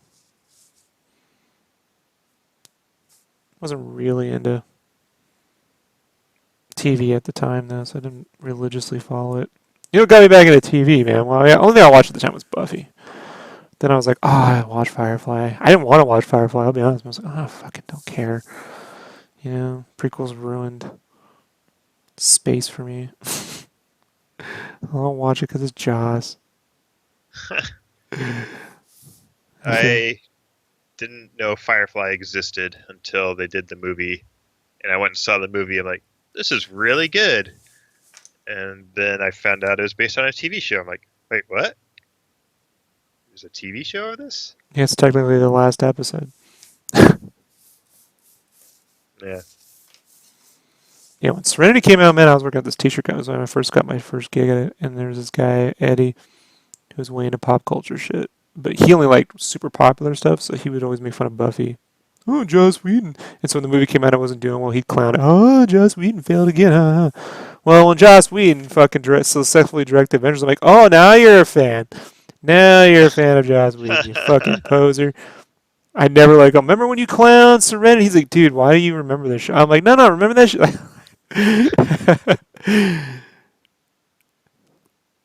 I get all scent of a woman on him, dude. Fuck you! Yeah, How so I dare me? discovered Firefly and Buffy both on DVD.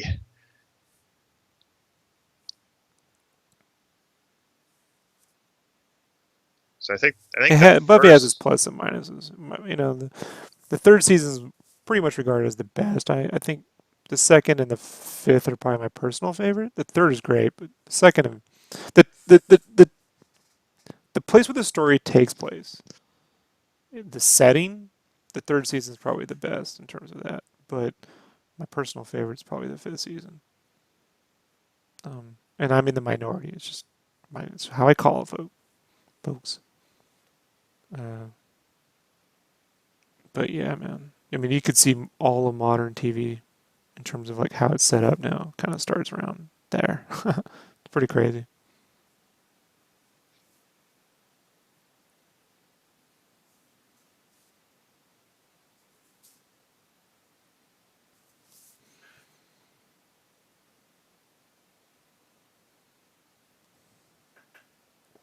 Oh, Farscape had puppets. That was what was cool about Farscape. You know, you gotta have puppets, man. You gonna do an alien show?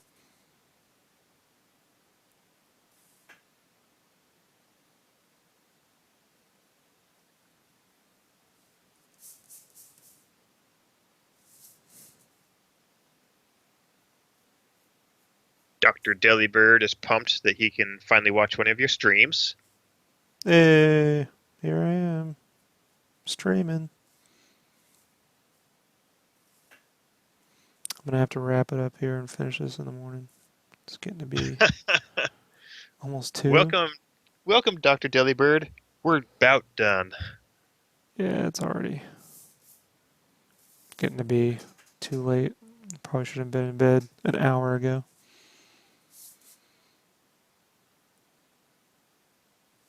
I have experienced that on many occasions. Like, yeah, Rob, you're streaming. You're like, yeah, I'm done.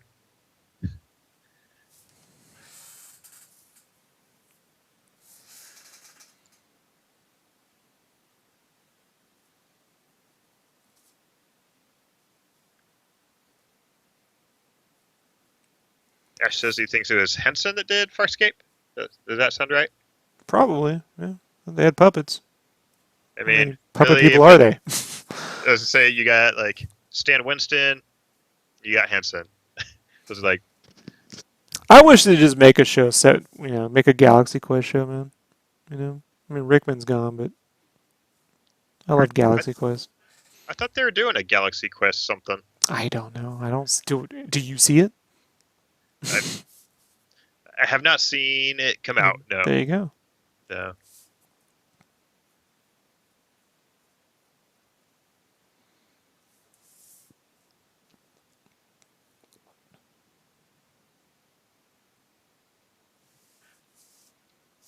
Hmm. Oh yeah, it was Amazon that was supposed to be developing a TV series that was announced over a year ago.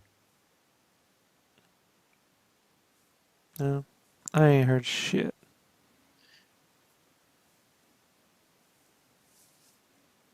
We ain't seen shit.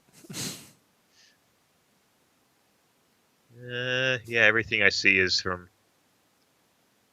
last year. I don't see any articles from this year. So they announced it and then it disappeared.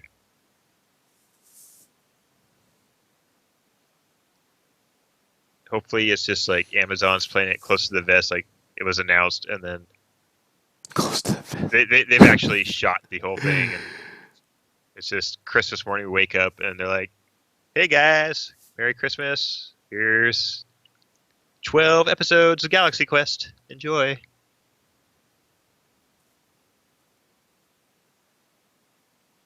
should release it the same day they start that Trek series.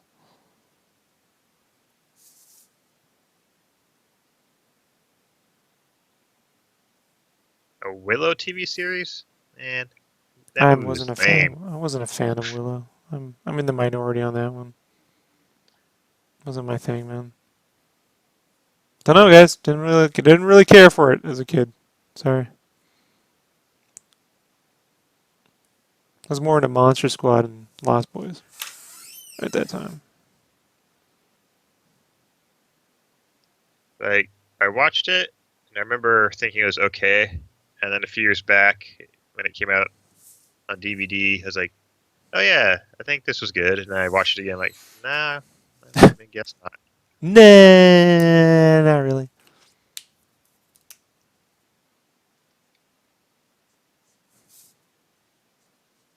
it was always one that I felt like I should have liked it a lot more than I did.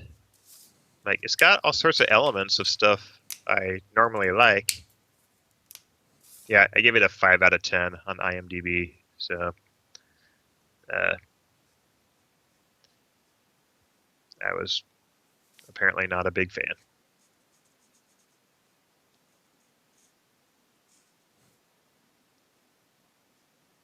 That's why whenever I watch a movie, I try to give it like a day or two, and then I rate it on IMDb so that way 8 years later, when I'm like, oh yeah, I think that's a good movie, I can go back and look at my rating and oh no, okay, I'm recalling incorrectly. I immortalize it on my IMDb ratings so I don't forget.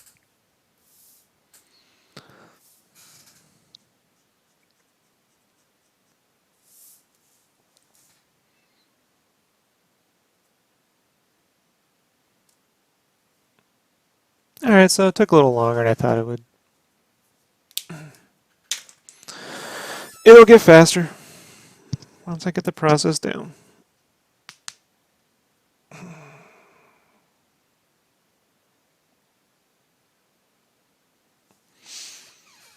Those were just a little over 3 hours in. Yeah, I'm not exactly. I mean, I'm doing it while I'm talking, Yeah, shooting the shit too, guys. I mean, like, so I'll be it's not just honest like here. just not cranking it out. You're Yeah, why don't you talk the whole time while you draw some shit? Like, tell me tell me how that goes for you. Yeah. I can't even draw when I'm not talking. So Right. You know, just 3 hours and not. Most people just do radio shows and just talk. They don't draw and talk. So. yeah, Howard Stern just pulls out a painting while he's sitting there all night, all morning. later, Dom. Have a nice day at work. All right, all right, everybody. I'll be back on later today to wrap this stuff up on this Halloween. All right, I might catch some of that tomorrow. If not, I'll catch you after I get back from Kuwait. I'll have your Rick and Morty all drawn. I gotta send away for your metallic print tomorrow. So Yeah, I'll email you about some stuff too. cool. All right. All right, Night, later, everybody. later, everybody. See you tomorrow.